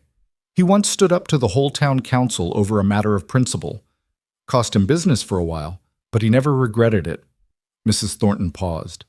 "Sometimes it takes someone from outside to show us when we've been wrong about something." Clara's hand stilled on the teapot she was polishing. "Mrs. Thornton? I've known you for 6 years, Clara. Watched you work yourself near to death to provide for that boy. Never once seen you shirk a job or complain about your lot. Maybe," the older woman sighed, "maybe some of us have been too quick to judge and too slow to show Christian charity." It wasn't an apology exactly, but for Mrs. Thornton it was something. "Thank you, ma'am," Clara managed. The shift was small, fragile as a soap bubble, but it was there, and Clara could feel it in the air like the change of seasons. Reed Callahan had done this. With his quiet steadfastness, his refusal to participate in the town's judgment, his public defense of her character. He was forcing Red Hollow to reconsider its certainties. And in 2 weeks, if Clara found the courage to accept his invitation, he was going to push them even further. The question was, did she have the strength to stand beside him when he did? Clara finished her work, collected Eli from Mrs. Patterson's, and walked home through streets that felt somehow different than they had yesterday. The shadows weren't quite as deep. The whispers weren't quite as sharp. And for the first time since arriving in Red Hollow, Clara allowed herself to imagine walking into that church hall on Reed Callahan's arm, her head held high, claiming a place at the table she'd been denied for so long. The image terrified her, but it also, secretly, thrilled her. Because maybe Reed was right. Maybe it was time for what was to change. Maybe it was time for Clara Mayfield to stop hiding and start living. And maybe, just maybe, she didn't have to do it alone. The days leading up to the social passed in a strange blur of anticipation and dread. Clara went through her usual routines, cleaning houses, taking in washing, mending clothes by lamplight, but her mind was elsewhere, circling endlessly around Reed's invitation and what accepting it would mean. She hadn't given him an answer yet. Every time she opened her mouth to say yes, fear closed her throat. Every time she decided to refuse, she'd see Eli practicing his letters with such joy, or remember the feeling of Reed's arms around her, and the refusal would die unspoken. Reed, to his credit, didn't push. He continued the reading lessons with Eli twice a week, treated Clara with the same respectful kindness, and never once mentioned the social. But Clara could see the question in his eyes every time they parted, could feel it hanging in the air between them like morning mist. A week before the event, Clara was hanging washing behind her cabin when Mrs. Patterson appeared at the fence, her arms full of fabric. "Clara, dear, do you have a moment?" Clara wiped her damp hands on her apron and walked over. "Of course, Mrs. Patterson. What can I do for you?" The older woman's eyes were twinkling with barely suppressed excitement. "It's more what I can do for you. I've been doing some sewing, and I made rather too much, thought you might have use for this." She held out the fabric, and Clara's breath caught. It was a dress, a beautiful dress in deep blue cotton, with delicate white piping at the collar and cuffs. Simple enough to be appropriate, but finer than anything Clara had worn in years. "Mrs. Patterson, I can't." "Before you say you can't, hear me out." Mrs. Patterson's expression grew serious. "I know Reed Callahan asked you to the social. Half the town knows. And I know you're afraid to go, but Clara, honey, I think you should." "Why?" Clara's voice came out barely above a whisper. "Because that young man is giving you a gift. He's offering to stand beside you publicly, to claim you as someone worthy of respect. That's not something that comes along often in life." Mrs. Patterson pressed the dress into Clara's hands. "And because I've watched you hide in shadows for 6 years, and I think it's about time you stepped into the light." Clara looked down at the dress, her vision blurring with tears. What if it goes terribly? What if people are cruel? What if it makes everything worse for Eli? "What if it doesn't?" Mrs. Patterson countered gently. "What if Reed's right? What if forcing people to see you differently starts to change how they treat you? You won't know unless you try." "I'm so scared," Claire admitted. "I know you are. But you're also one of the bravest people I know. You've survived things that would have broken a lesser woman. You've raised a beautiful child alone. You've held your head high when the whole world tried to make you bow it." Mrs. Patterson squeezed her hand. "This is just one more battle, honey, and this time you won't be fighting it alone." After Mrs. Patterson left, Clara took the dress inside and hung it carefully on a nail in the wall. It hung there like a promise, like a possibility, like a challenge. Eli noticed it immediately when he came home from playing with the other children, something that still made Clara's heart sing every time it happened. "Mama, that's a pretty dress. Where did it come from?" "Mrs. Patterson made it," Clara said, running her fingers over the soft fabric. "Are you going to wear it somewhere special?" Clara took a breath. "Maybe. There's a town social in a few days. Mr. Reed asked if I'd like to go with him." Eli's eyes went wide. "Like a party?" With music and dancing? Yes, something like that. Are you going to go? There was such hope in her son's voice that Clara's heart clenched. I don't know yet, sweet boy. I'm thinking about it. I think you should go, Eli said with the absolute certainty only a 5-year-old could muster. Mr. Reed is nice, and you deserve to go to parties too, Mama. Out of the mouths of babes, Clara thought. Her son, who'd seen her excluded from everything, who'd grown up knowing they were different, thought she deserved to attend the social. When had she stopped believing she deserved anything at all? That night, after Eli was asleep, Clara tried on the dress. It fit perfectly, as if Mrs. Patterson had known her measurements by heart. Clara stood in front of their small, cracked mirror and barely recognized herself. The woman looking back at her wasn't the worn-down washerwoman or the shamed single mother.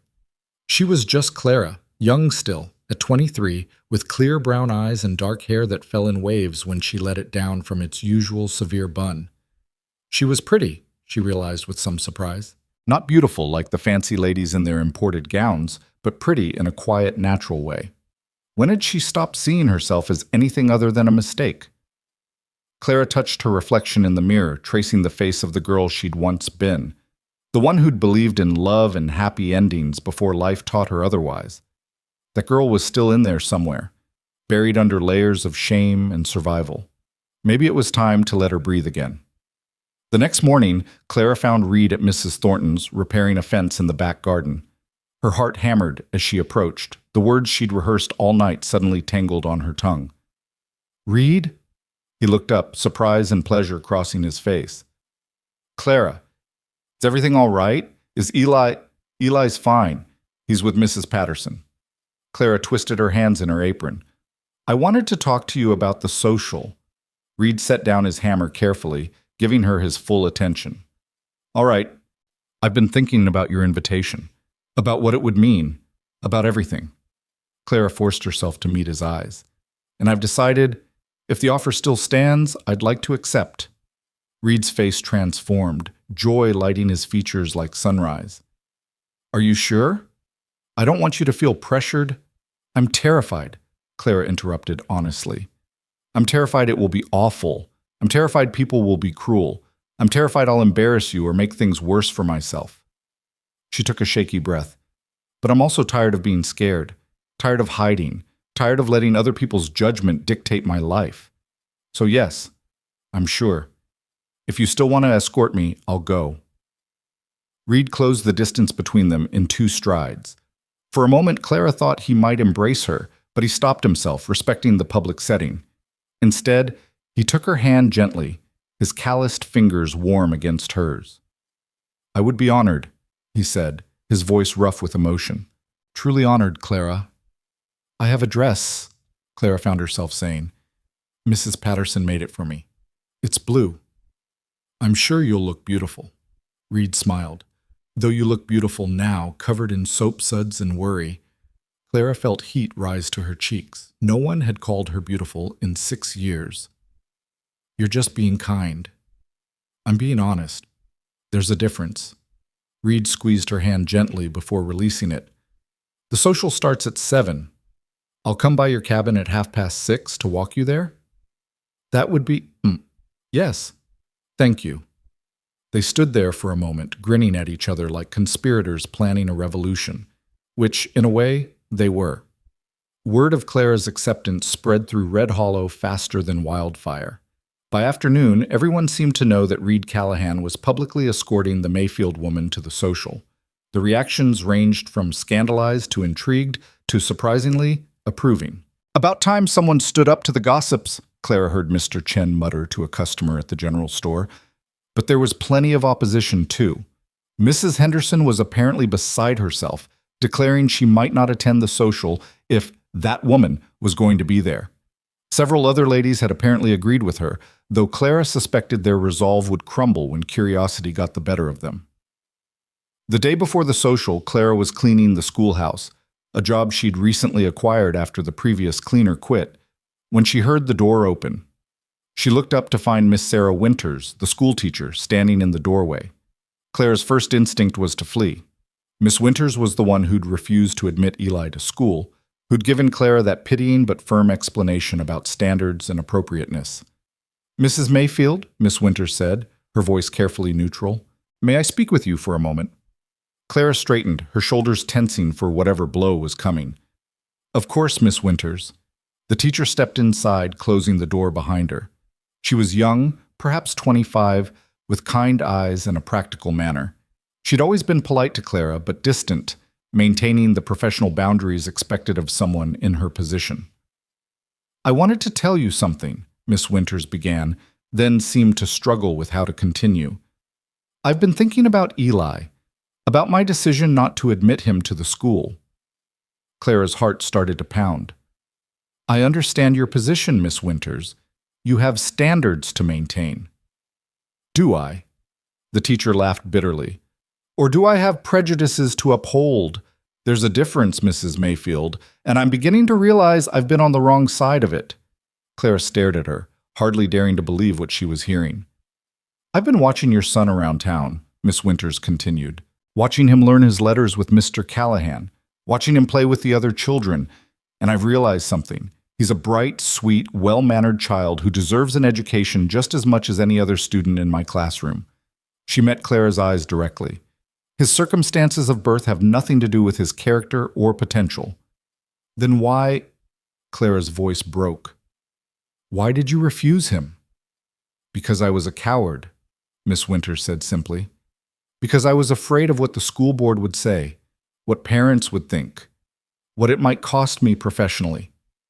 I hid behind rules and standards because it was easier than fighting for what was right." She paused. "But watching Mr. Callahan stand up for you and Eli, watching him face down the gossips without flinching, watching him risk his own reputation to defend yours, it made me realize I've been failing as an educator and as a human being." Clara felt tears streaming down her face before she even realized she was crying. "I can't promise the school board will approve," Miss Winters said, "but I want to try again. I want to formally petition them to admit Eli to school in the fall term. And this time, I'll fight for it, instead of just accepting their prejudices." "Why now?" Clara whispered. "What changed?" Miss Winters smiled sadly. "Sometimes it takes seeing someone else's courage to realize your own cowardice. Mr. Callahan showed me that, and so did you by accepting his invitation to the social. You're both choosing to face judgment head-on rather than hide from it. The least I can do is show the same bravery." Clara couldn't speak through her tears. She could only nod, over and over, while Miss Winters stepped forward and gently squeezed her shoulder. "We'll talk more after the social," the teacher said. "But I wanted you to know before tomorrow night there are people in this town who are starting to see things differently. Mr. Callahan's actions are making waves, Mrs. Mayfield. Good waves." After Miss Winters left, Clara sank down on one of the school benches and let herself cry, but these were different tears than she'd shed in Reed's arms. These were tears of hope, of possibility, of doors beginning to crack open after being locked shut for so long.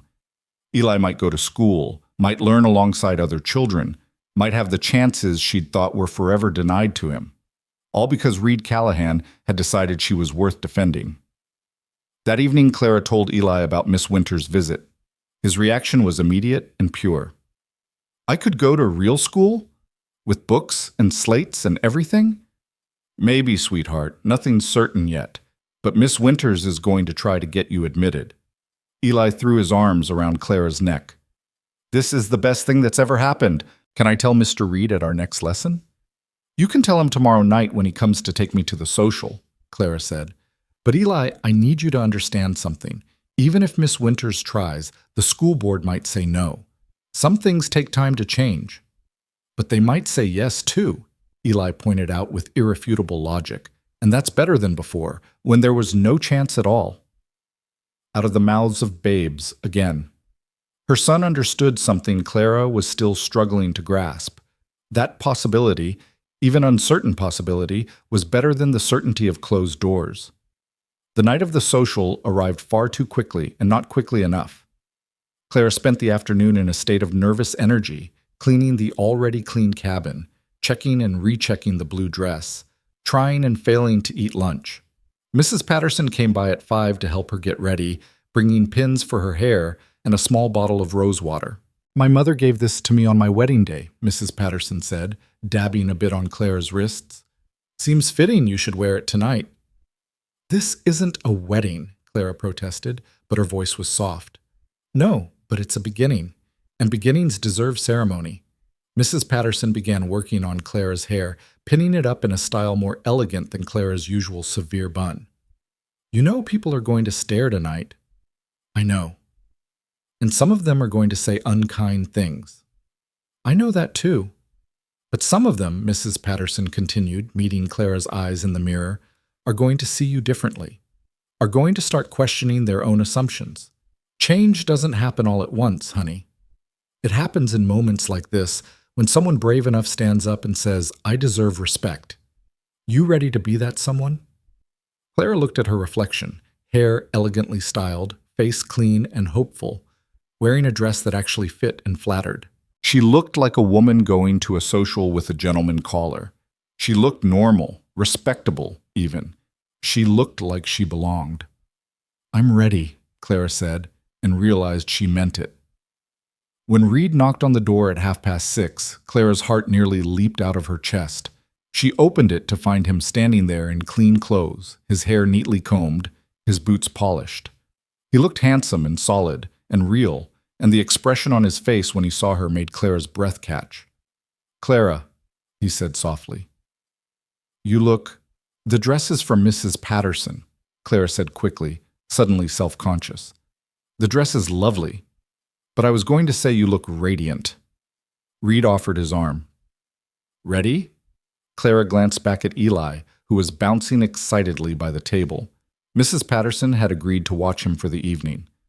"Be good for Mrs. Patterson, sweet boy." "I will. Have fun, Mama. You too, Mr. Reed." Clara took Reed's arm, feeling the solid strength of it under her hand. Together, they stepped out into the warm summer evening.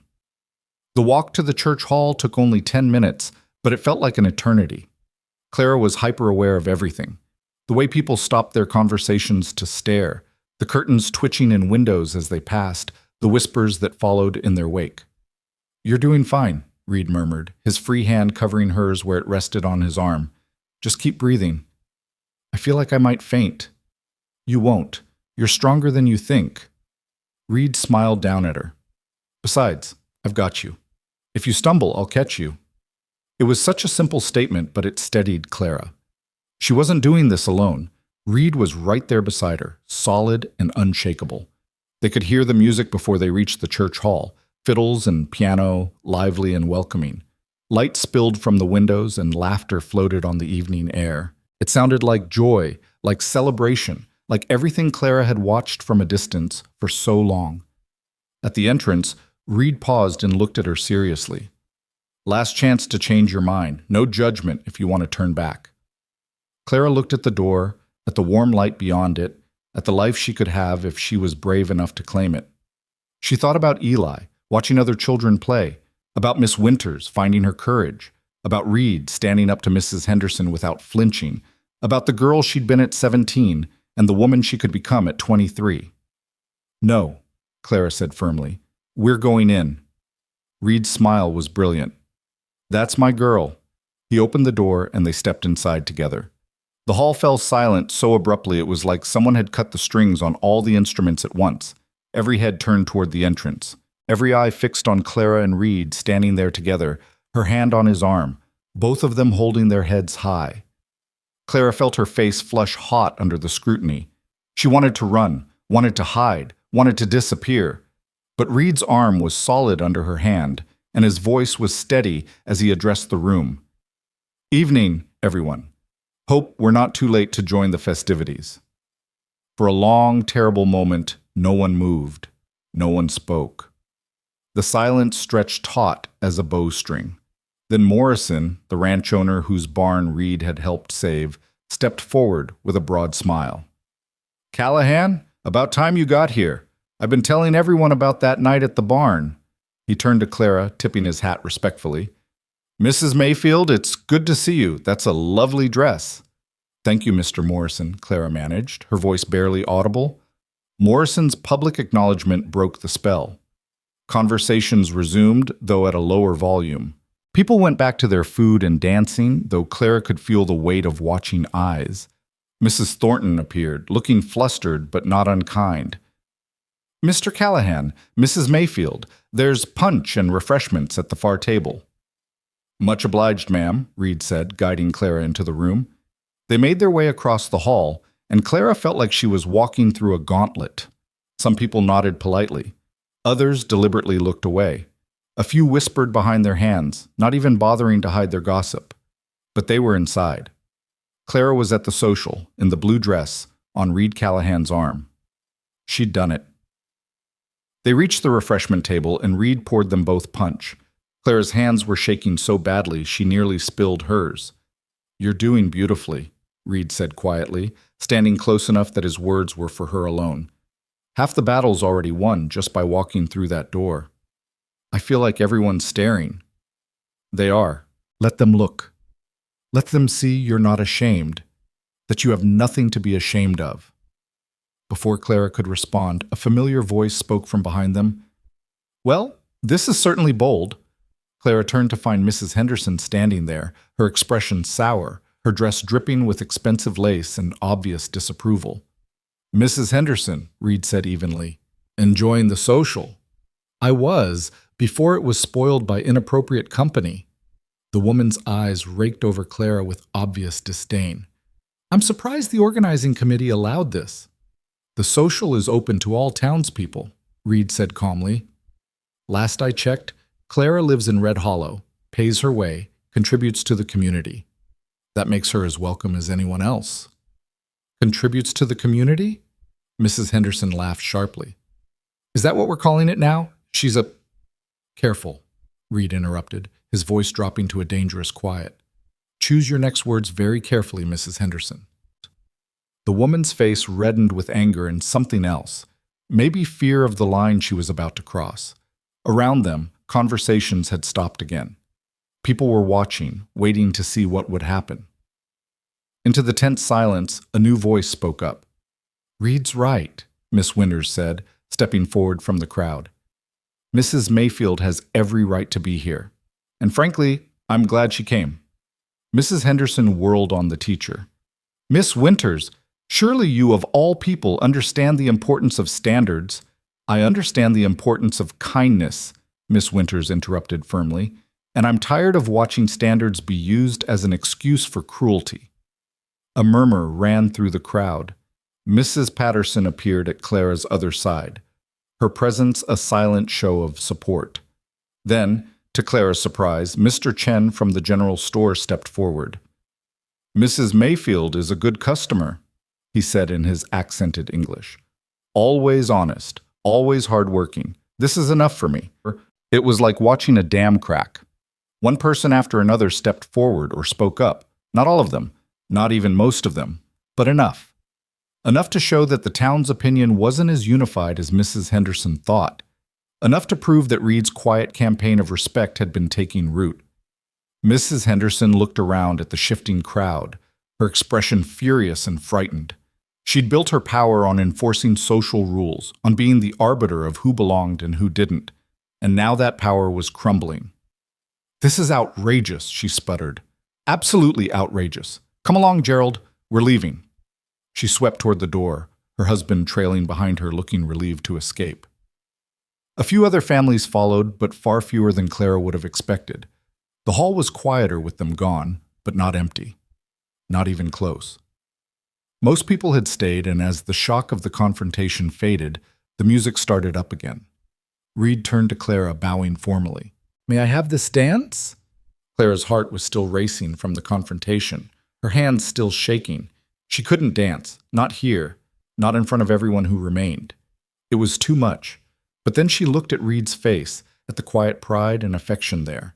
She thought about Eli, who'd said she deserved to go to parties, about Miss Winters finding her courage, about all the people who'd just stood up for her when they didn't have to, about choosing possibility over certainty. "Yes," Clara whispered. "Yes, you may." Reed led her onto the floor just as the music shifted to a waltz. He placed one hand at her waist, took her hand in his, and began to lead her through the steps. Clara followed clumsily at first, terrified of making a mistake, but Reed was patient and steady. "Just follow my lead," he murmured. "You're doing fine." Around them, other couples joined the dance. Life was returning to normal, or at least to a new normal where Clara Mayfield danced at the town social on Reed Callahan's arm. As they turned across the floor, Clara caught sight of their reflection in the hall's large windows. They looked like any other couple, happy, together, belonging. For the first time in 6 years, Clara saw herself as part of the town rather than separate from it. And she realized something profound. She'd been so busy believing other people's judgments of her that she'd never questioned whether those judgments were true. She'd accepted that she was ruined, that she didn't deserve respect, that she should be grateful for whatever scraps of tolerance people offered. But Reed had seen her differently from the start, and his unwavering belief in her worth had started to change not just how others saw her, but how she saw herself. "Thank you," she said softly as they danced. "For what?" "For seeing me. For standing beside me. For making me believe I deserve this." Reed's hand tightened slightly at her waist. "Clara, you've always deserved this. Always. I didn't make you worthy of respect. I just refused to participate in the lie that you weren't." The music swelled, and they turned together across the floor, and Clara felt something inside her finally, fully break free. The shame she'd carried for 6 years. The belief that she was fundamentally less than. The certainty that she'd never belong. All of it crumbled away, leaving something new and fragile in its place. Hope. When the dance ended, Reed didn't immediately release her. He stood there on the floor, looking down at her with an expression that made Clara's breath catch. "Clara," he said quietly, "there's something I need to tell you." But before he could continue, Morrison appeared beside them, clapping Reed on the shoulder. "Callahan, got a moment? Want to introduce you to some of the other ranchers. They're interested in hearing about that new irrigation technique you mentioned." Reed looked torn, clearly wanting to finish what he'd started to say to Clara. But this was an opportunity for him, she realized. A chance to make connections, to build his reputation in a positive way after all the controversy of associating with her. "Go," Clara said, squeezing his hand. "I'll be fine." "You're sure?" "I'm sure." Reed let Morrison lead him away, but he looked back at Clara with such longing that her heart skipped. What had he been about to say? Clara made her way to the edge of the room, accepting a glass of punch from Miss Winters and trying to process everything that had just happened. She'd walked into the social. She'd faced down Mrs. Henderson. She'd danced in front of everyone. She'd done the impossible, and the world hadn't ended. "You were very brave tonight," Miss Winters said quietly. "I hope you know that." "I couldn't have done it without Reed," Clara admitted. "Maybe not, but you're the one who accepted his invitation. You're the one who walked through that door. You're the one who held your head high." The teacher smiled. "Give yourself credit, Mrs. Mayfield. You earned it." As the evening wore on, Clara found herself in actual conversations with people who'd ignored her for years. Some were awkward, clearly unsure how to interact with her now that the unspoken rules had changed. But some were surprisingly warm. It wasn't perfect. It wasn't universal acceptance.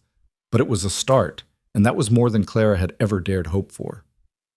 Near the end of the social, Reed found her again, his expression serious. "Can we talk? Outside, maybe?" "There's something I need to say." Clara's heart started racing again, but this time with anticipation rather than fear. "Of course." They slipped out into the warm night, away from the music and the crowd. The moon was bright overhead, painting everything in silver light. Reed took both her hands in his expression earnest and slightly nervous, the first time Clara had ever seen him uncertain. "Tonight went better than I hoped," he said. "But that's not what I want to talk about." "What is it?" Reed took a breath. "I've been thinking about the future, about what I want my life to look like. And Clara, every time I try to imagine it, you're there. You and Eli both." Clara's heart was pounding so hard she could barely hear over the sound of her own pulse. "I know this is fast," Reed continued. "I know we've only known each other a few months. But I also know what I feel, and I know what I want." He squeezed her hands gently. "I want a life with you, Clara. A real life. Not just reading lessons and walks home. I want to build something permanent, something lasting." Reed, let me finish, he said softly. I've been saving money for years, planning to buy land, start my own small ranch. Nothing fancy, but mine. A place where I could build a future. He paused. I want that future to include you, as my wife, and Eli as my son, if you'll both have me. Clara stared at him, hardly able to process what she was hearing. Marriage. He was talking about marriage, about claiming her and Eli not just for a dance or a social, but for a lifetime. But the talk, she whispered, the judgment. It won't stop just because we marry. It might get worse. I don't care about the talk. I care about you, about building a life that matters, with people who matter. Reed's voice was fierce with conviction.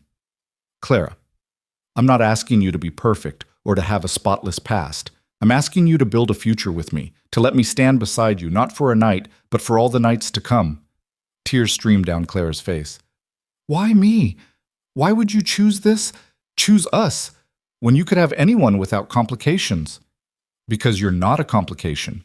You're a woman of courage and strength and love.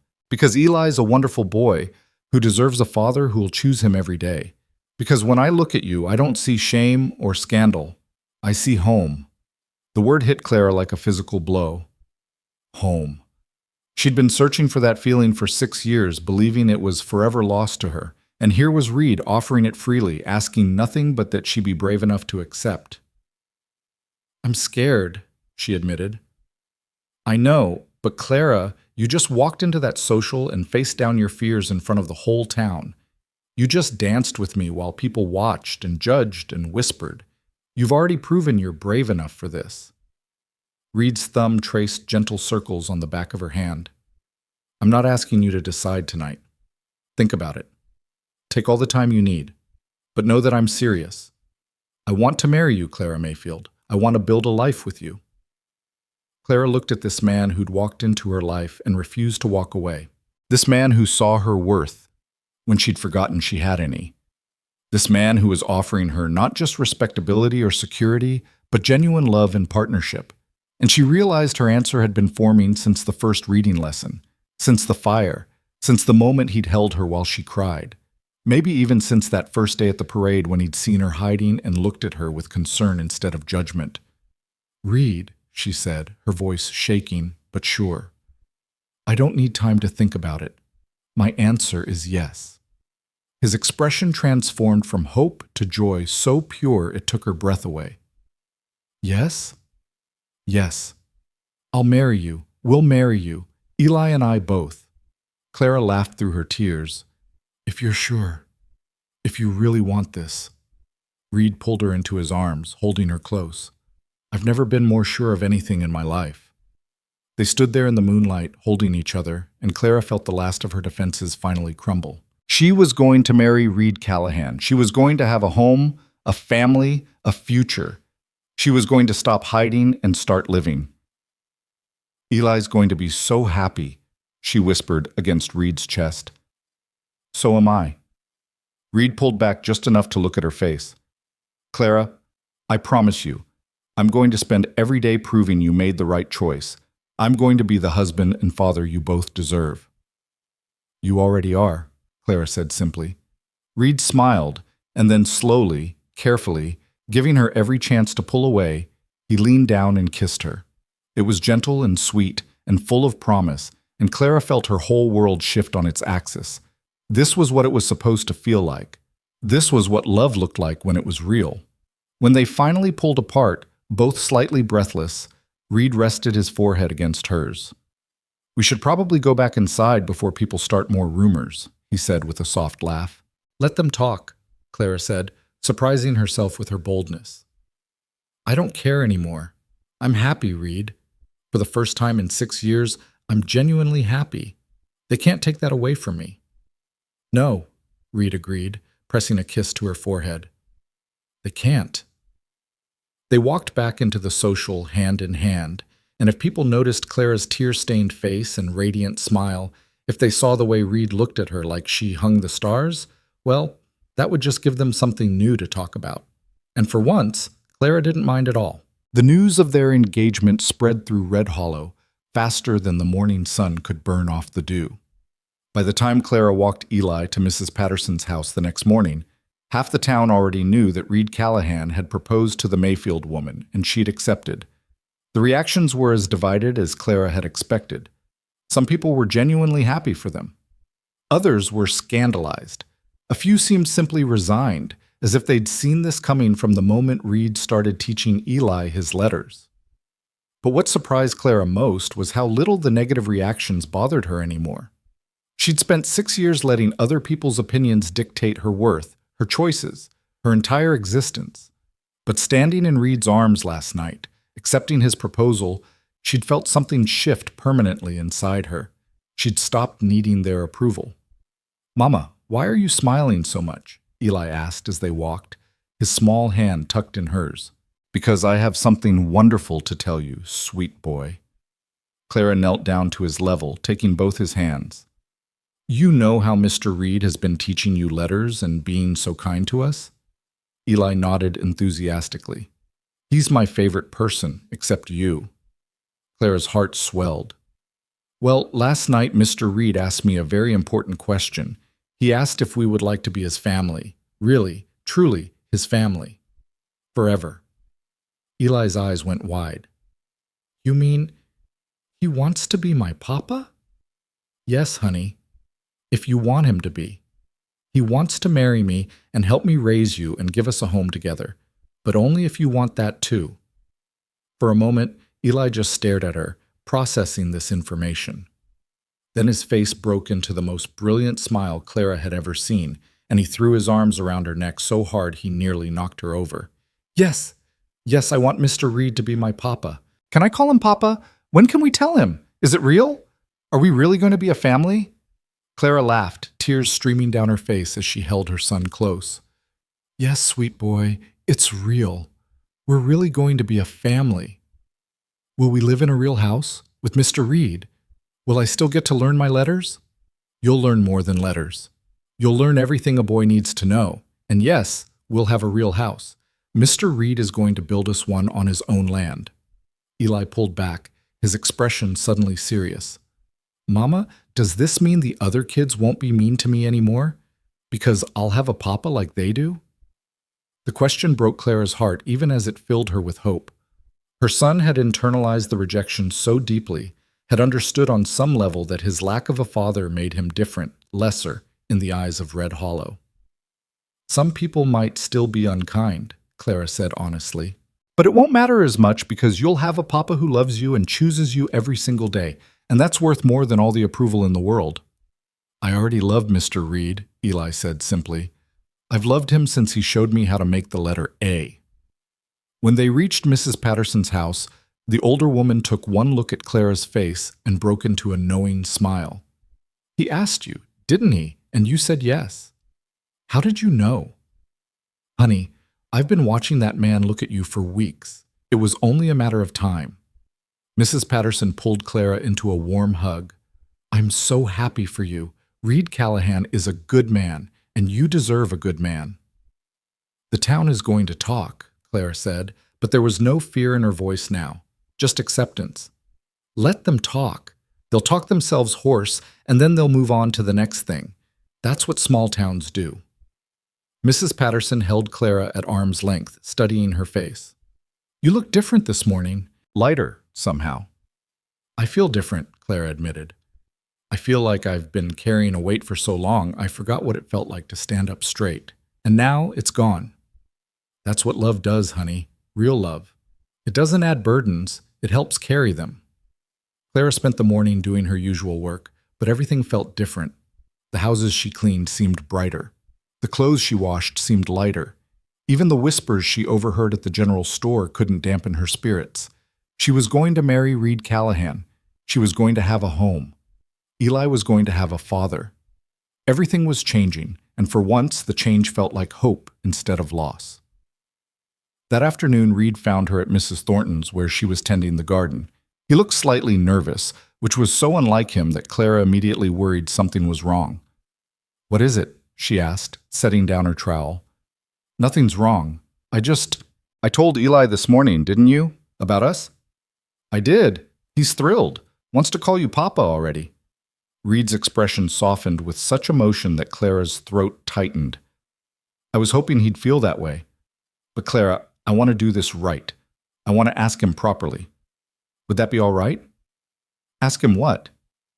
For permission to marry you and to be his father. Reed ran a hand through his hair, clearly working up courage. I know he's only 5, but this affects him as much as it affects you and me. He should have a say. Clara felt fresh tears spring to her eyes. Here was another example of why Reed was different from Charles, from any man she'd known. He saw Eli not as an unfortunate complication, but as a person whose feelings mattered. He'll love that, she managed. When do you want to talk to him? Tonight, after supper? I thought maybe I could bring something, a gift of some kind. What is he like? Reed, you don't have to bring gifts. He already loves you. I know, but I want to mark the moment. Make it special for him. Reed's smile was slightly sheepish. I've been thinking about this for days, Clara, planning it out. I want Eli to always remember that I chose him deliberately, that I wanted to be his father. So that evening, after Clara finished her work and collected Eli from Mrs. Patterson's, they walked to the church steps where Reed was waiting. He had a package wrapped in brown paper, and his expression was a mixture of excitement and nervousness that made him look younger somehow. Mr. Reed! Eli ran ahead, launching himself at Reed with absolute trust that he'd be caught. Reed scooped him up easily, swinging him around before setting him down. Hello, Eli. I was hoping we could talk about something important. Man to man. Eli's eyes went wide. Really? Man to man? Really? Reed knelt down so they were eye to eye. Your mama probably told you that I asked her to marry me last night. Eli nodded solemnly.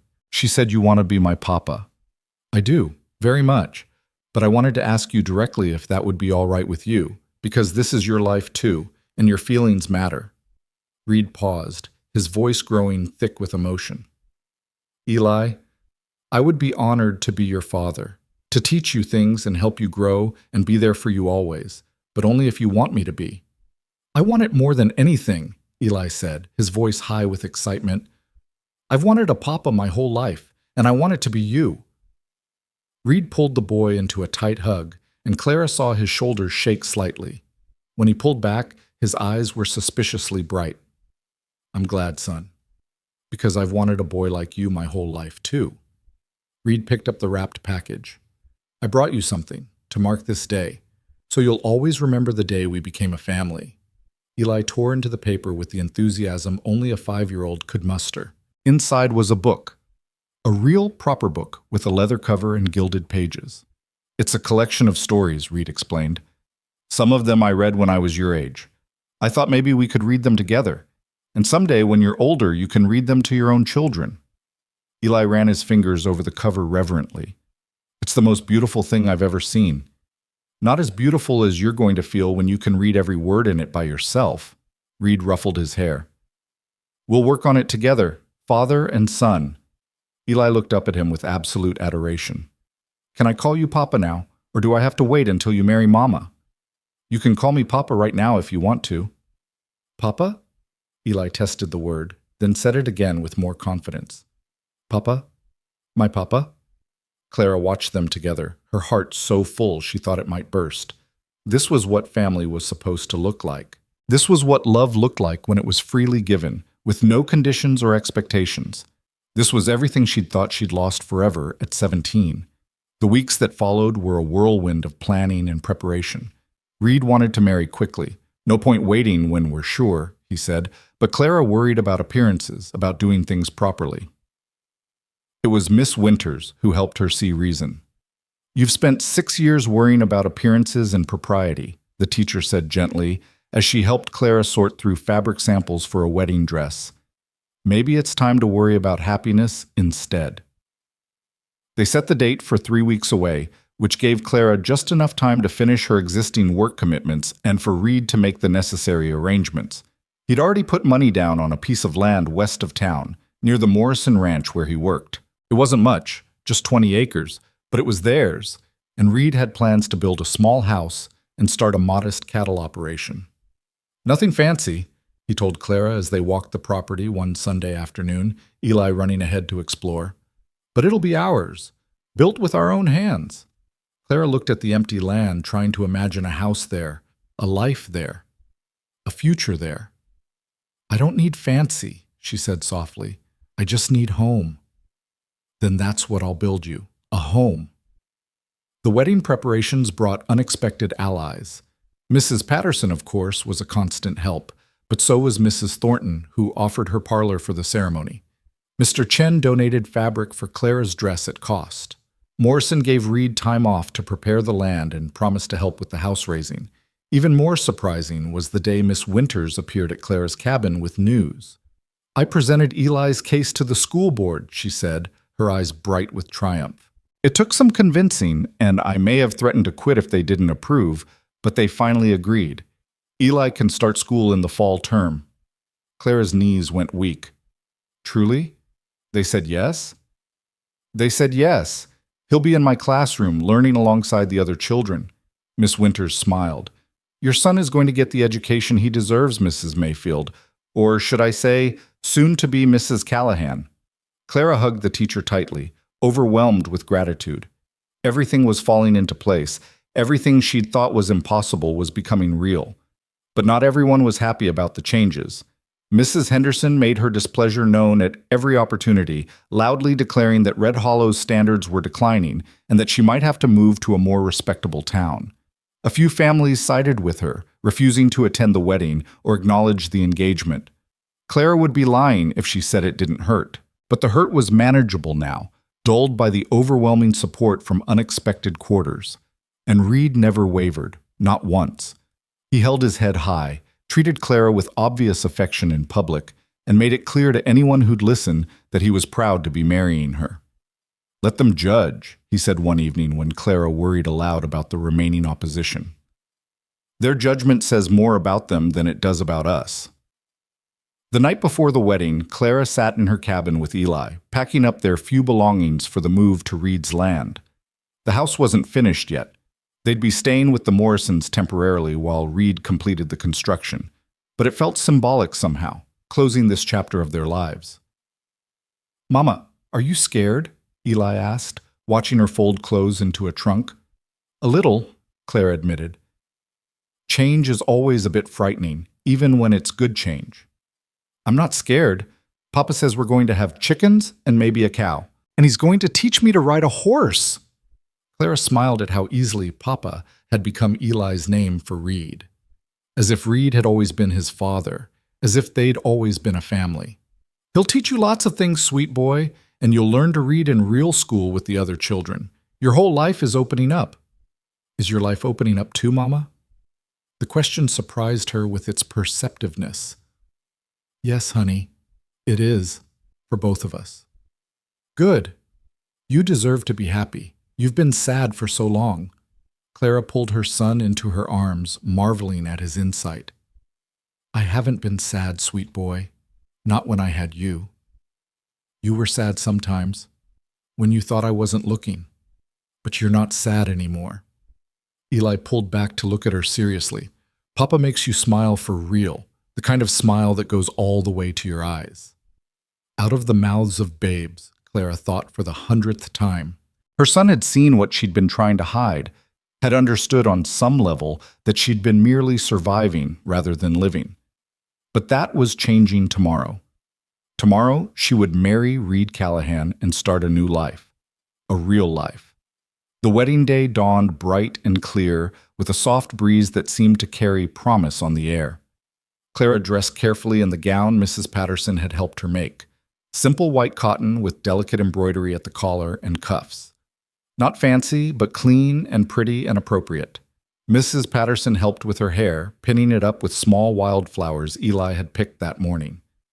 "You look beautiful, honey," the older woman said, stepping back to admire her work. "Like a bride should look. Happy." Clara looked at herself in the mirror and barely recognized the woman staring back. This wasn't the frightened 17-year-old who'd believed Charles Whitmore's lies. This wasn't the broken woman who'd arrived in Red Hollow 6 years ago, desperate and alone. This was someone new, someone who'd survived everything life had thrown at her and come out stronger. This was Clara Mayfield on her wedding day, about to become Clara Callahan, and she was radiant. The ceremony was small, held in Mrs. Thornton's parlor with about 20 people in attendance. Not the whole town, but the people who mattered, Morrison and his wife, Mrs. Patterson, Miss Winters, Mr. Chen, a handful of others who'd shown kindness over the weeks of the engagement, and standing at the front of the room, wearing his best clothes and looking at Clara like she hung the moon, was Reed. Eli walked Clara down the makeshift aisle, his small hand in hers, his face glowing with pride. When they reached Reed, he looked down at the boys seriously. "I'm about to marry your mama, son. That makes us a family. You and me and her. Are you ready for that?" "I've been ready my whole life, Papa," Eli said solemnly. Reed pulled him into a quick hug, then took Clara's hand as Eli went to stand with Mrs. Patterson. The minister, brought in from a neighboring town since Red Hollow's reverend had declined to perform the ceremony, spoke about love and commitment and new beginnings. But Clara barely heard the words. She was too focused on Reed's face, on the way he looked at her with such unwavering devotion. When it came time for the vows, Reed spoke first, his voice clear and strong. "Clara, I promise to stand beside you in all things, to be a partner, not just a husband, to honor your strength and support you in your struggles, to be a father to Eli, not by obligation, but by choice, to build a home with you, a life with you, a future with you. I choose you today and every day forward, freely and completely." Clara's turn came, and she spoke through tears of joy. "Reed, I promise to trust you with my heart, even though trust has been hard for me, to build a life with you based on honesty and respect, to stand beside you as you've stood beside me, to honor the gift you've given Eli in becoming his father. I choose you today, choosing courage over fear, hope over despair, love over loneliness."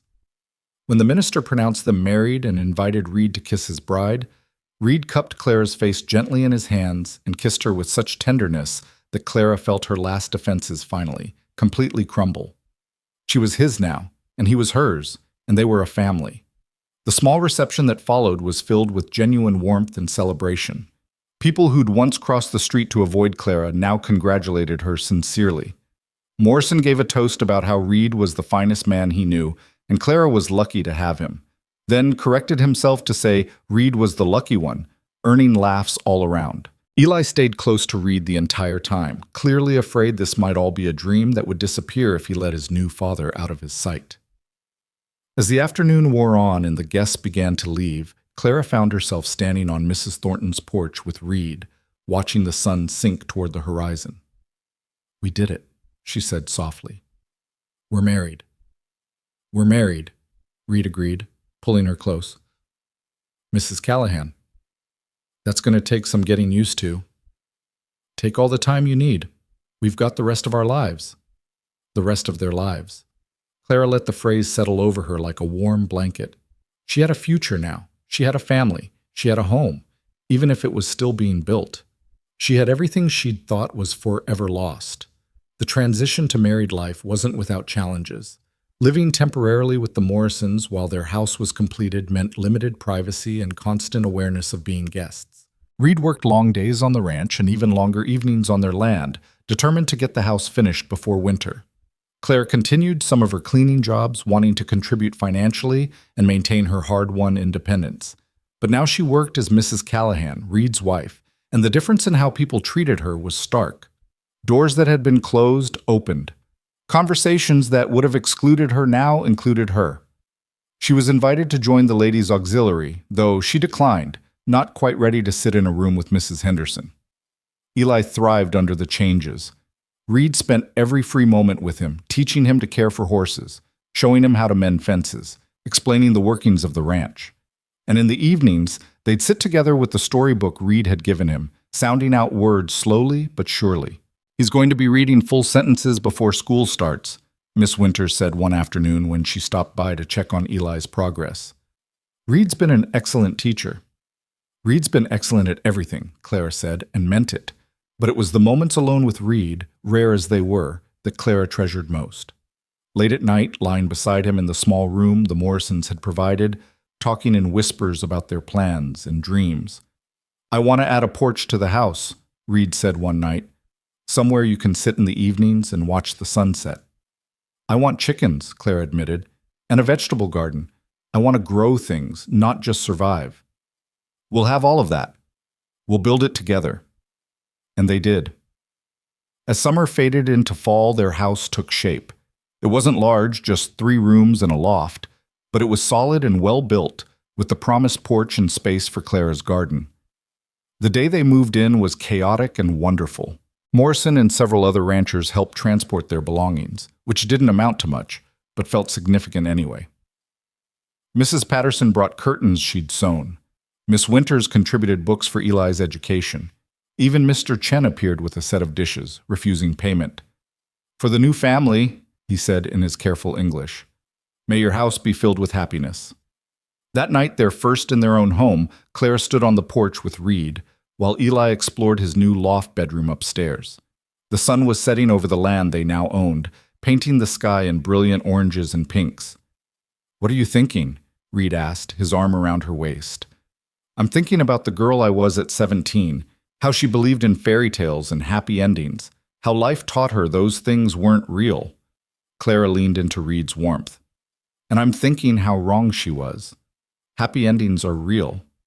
They just don't look like the stories said they would." No. They're better. They're real people choosing each other every day. Their hard work and challenges faced together. They're building something from nothing and calling it home. Clara turned to look at Reed. "They're you." Reed kissed her softly, sweetly, and Clara marveled at how natural it felt now, how right. She'd been so afraid of trust, of love, of letting anyone close. But Reed had shown her that not all men were like Charles, that some promises were kept, that some love was real. The sound of small feet on the stairs interrupted them. Eli appeared in the doorway, his face glowing with excitement. "Mama! Papa! Come see! I can see all the way to the Morrison Ranch from my window, and there are stars starting to come out. Can we count them together?" Reed and Clara exchanged amused glances. "Of course, son," Reed said. "Let's go count stars." They climbed up to the loft, all 3 of them squeezed together by the small window, pointing out constellations and making up stories about the shapes they formed. Eli's laughter filled the new house, making it feel like home in a way no furniture or decorations ever could. Later, after Eli finally fell asleep, exhausted from the excitement of moving day, Clara and Reed sat on their porch in the gathering darkness. "Do you ever regret it?" Clara asked quietly. "Taking on a ready-made family? Dealing with all the judgment and gossip?" "Not for a single second." Reed's answer was immediate and firm. "Clara, you and Eli are the best things that ever happened to me. You gave me purpose. You gave me family. You gave me home. Why would I regret that?" Some men would. Some men would have walked away the moment things got difficult. "I'm not some men. I'm your husband, Eli's father, and I chose both of those roles with my eyes wide open." Reed turned to face her. "Stop waiting for me to leave, Clara. I'm not going anywhere. You're stuck with me for life." Clara felt tears slip down her cheeks. Happy tears this time. "Promise?" "I promise. Every day for the rest of our lives, I'll choose you. I'll choose us. That's what love is.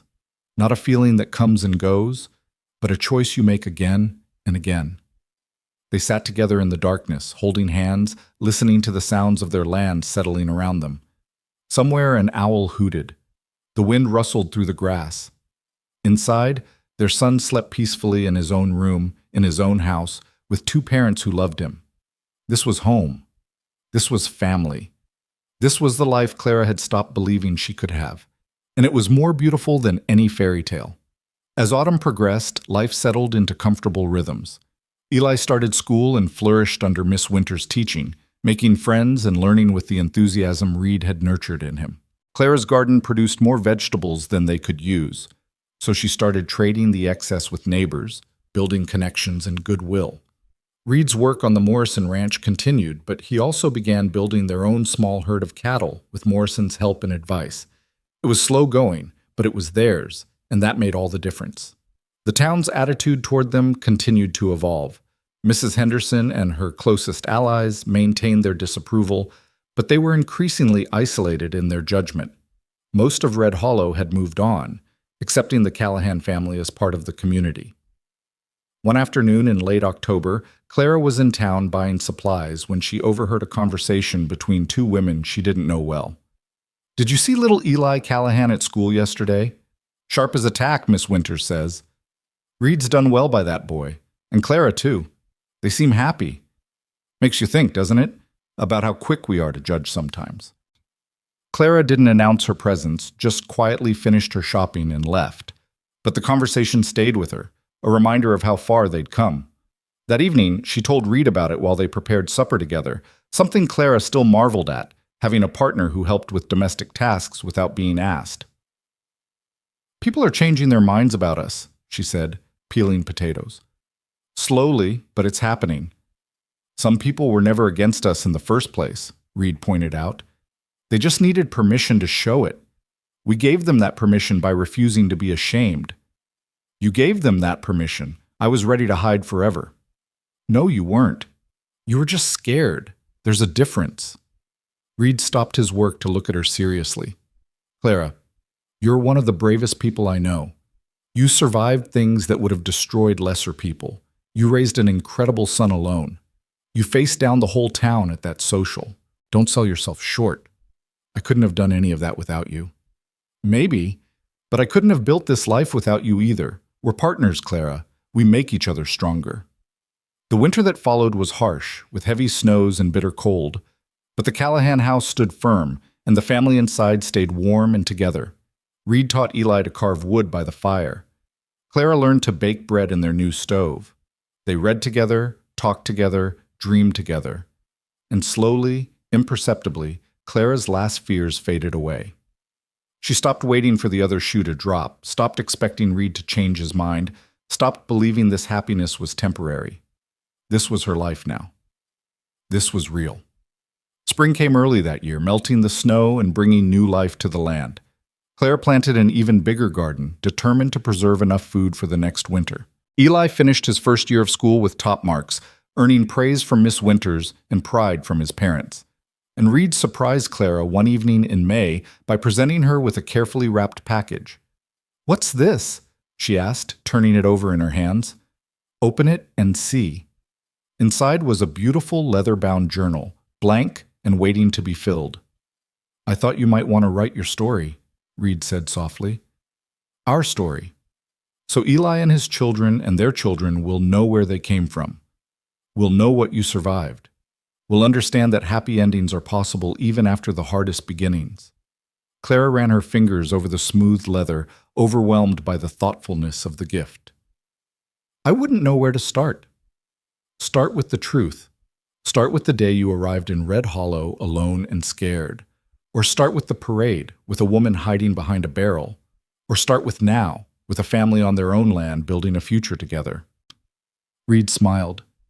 "Your story is worth telling, Clara. All of it. The hard parts and the beautiful parts, the shame and the redemption, the loneliness and the love." That night, after everyone else was asleep, Clara opened the journal and began to write. She wrote about Charles Whitmore and his lies, about her parents' rejection, about arriving in Red Hollow pregnant and terrified. She wrote about the years of hiding, of working herself to exhaustion, of watching life happen to everyone else while she survived in the margins.